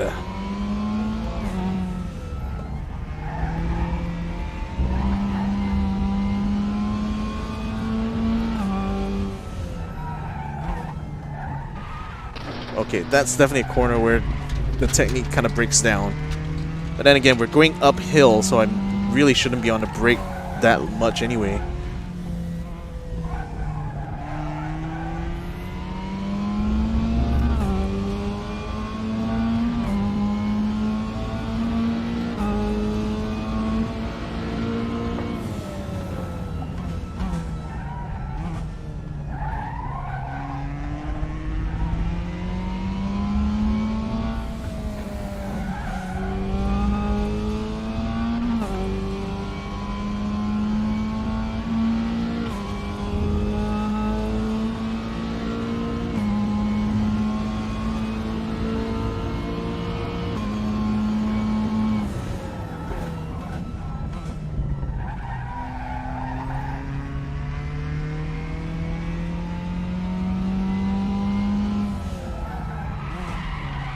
Oh no! Screwed it. I screwed it up. Hey, Petchax. Thanks for the follow, mate.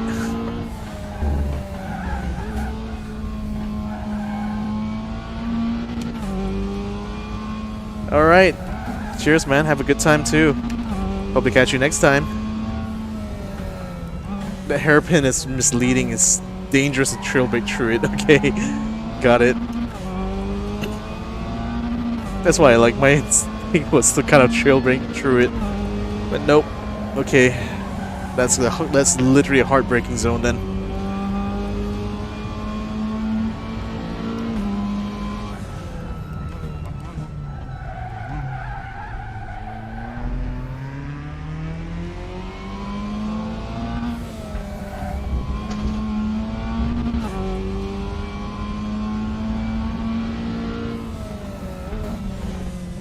I mean, it still helps, but not majority of it. Alright. I mean, slowly. I think I'll figure these things out the more laps I put in.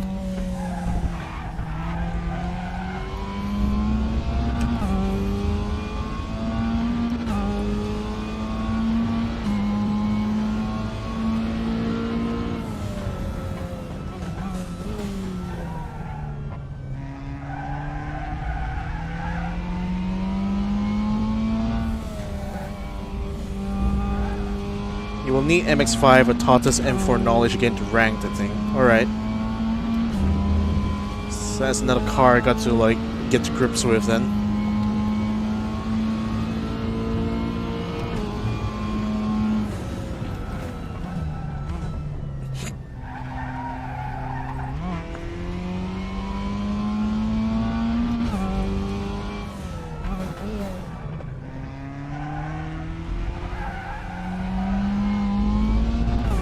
Yeah, heartbreaking late apex seems to work best for that hairpin, it feels like.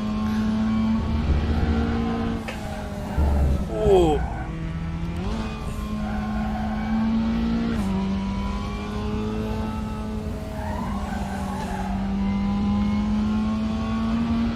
I'm still very sketch on the final sector.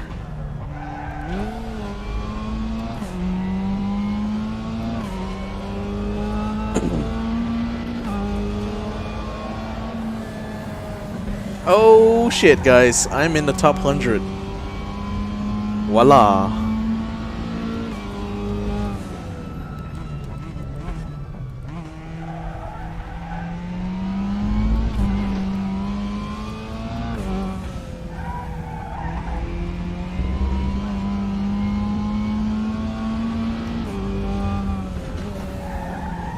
Uh-oh. Ah.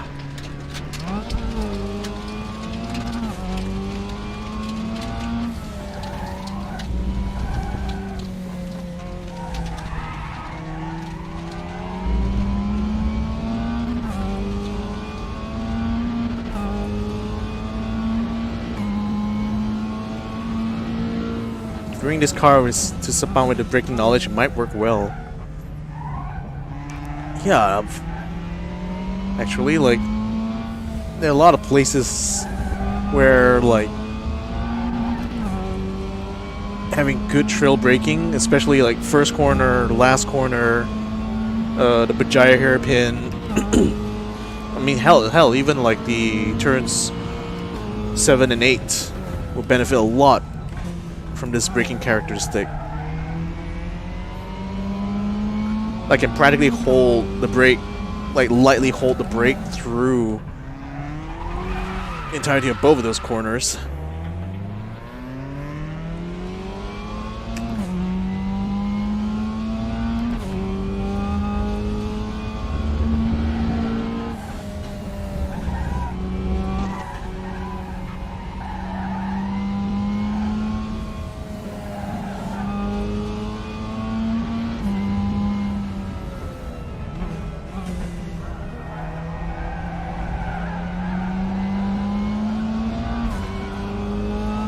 Oh, it's already 11 p.m.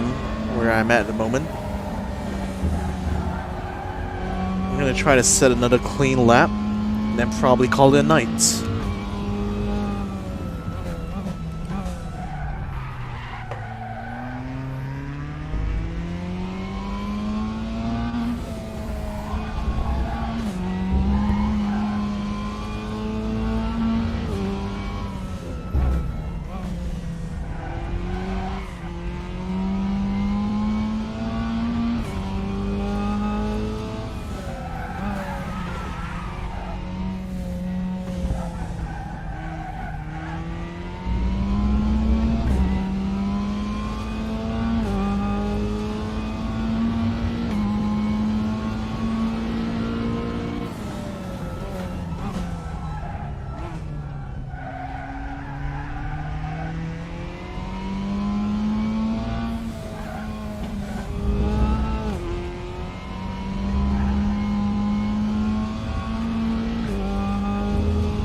Nice. I mean, so far this is a really interesting track to kind of learn to drive on.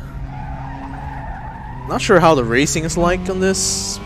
Probably have to do a practice session with AI and see how it's like to do overtaking here. But I dig it. It's very, very beautiful to look at and an absolute joy to drive on.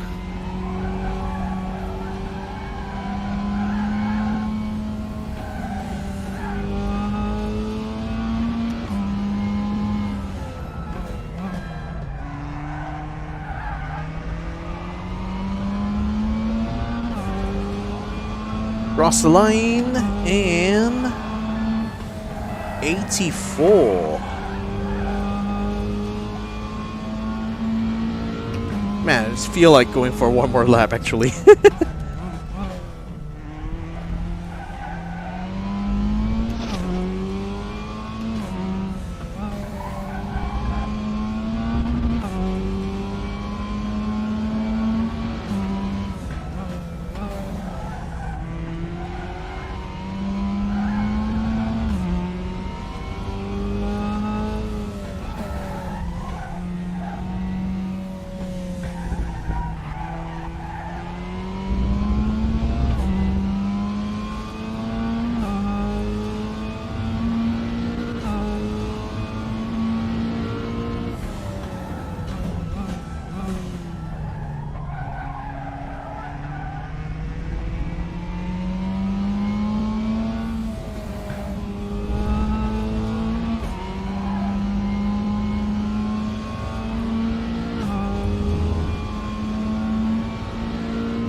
Woo. Oh shit. Another improvement in time. 82. Seems like all in a good day's work.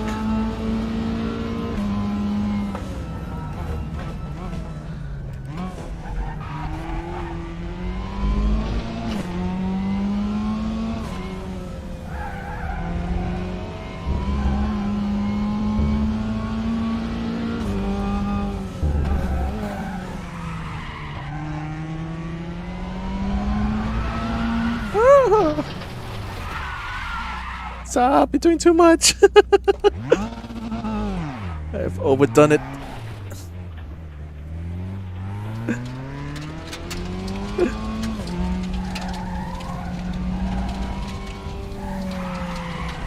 It's overdone, it's overcooked. This is not raw, it's burnt.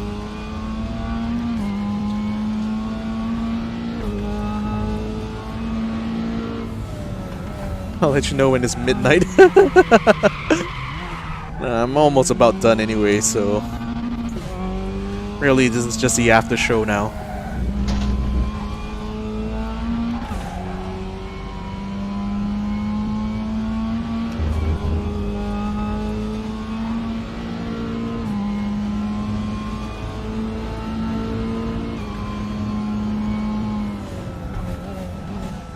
Are there some tracks that that are very popular in ranked races usually?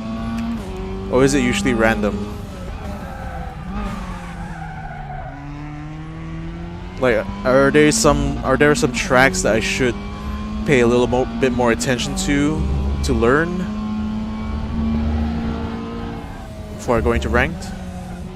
Starter pack tracks. So what tracks are those?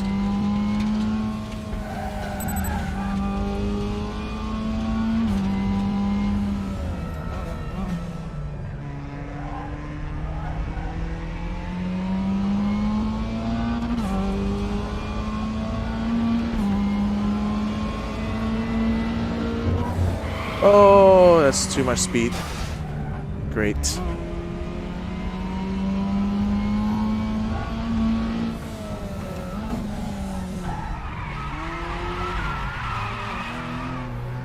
Zuka, Brands Hatch Indy, Zandvoort, Hockenheim. Alright. Free tracks like Portimao, Sabang, I guess.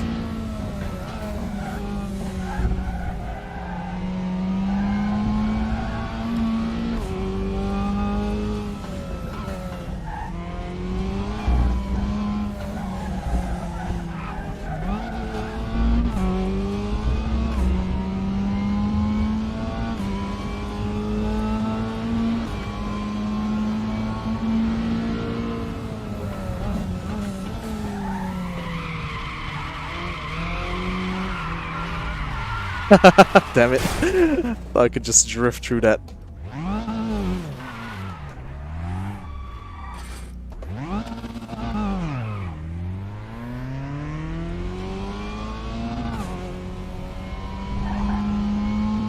That was Crossland 90F style.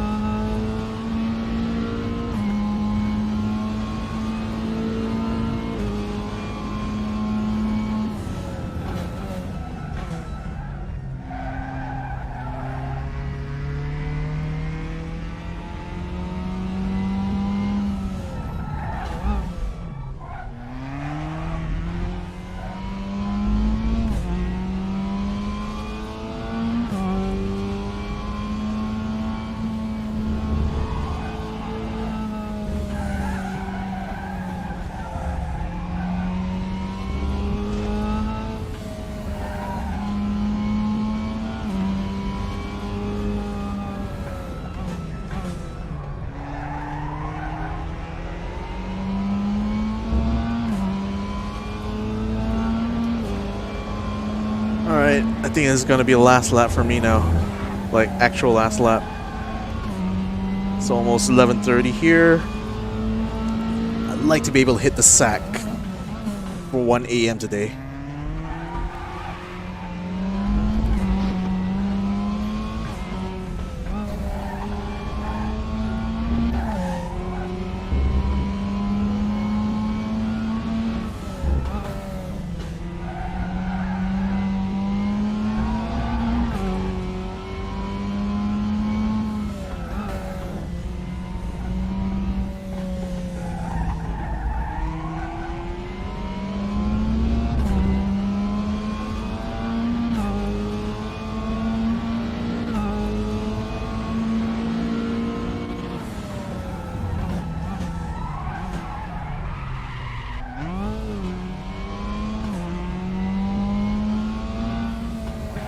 Yeah, you really have to put your faith in the brakes of the MX-5 here.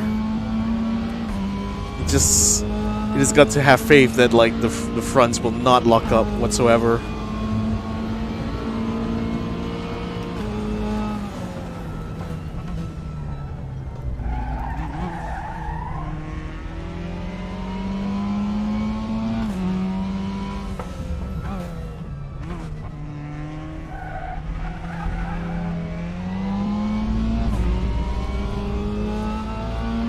It's got ABS, it'll be fine. True.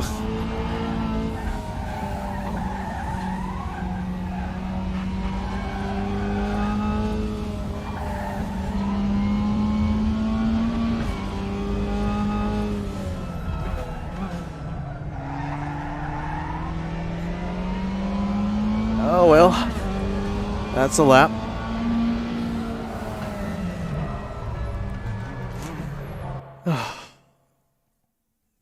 GG. All right. That'll be the end of the run for today. Thanks, Brad Schwartz, for joining in. Hopefully I'll see you in the next stream. Alright. Till next time, mate.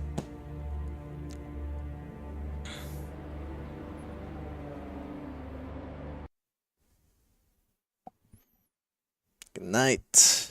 Sleep tight.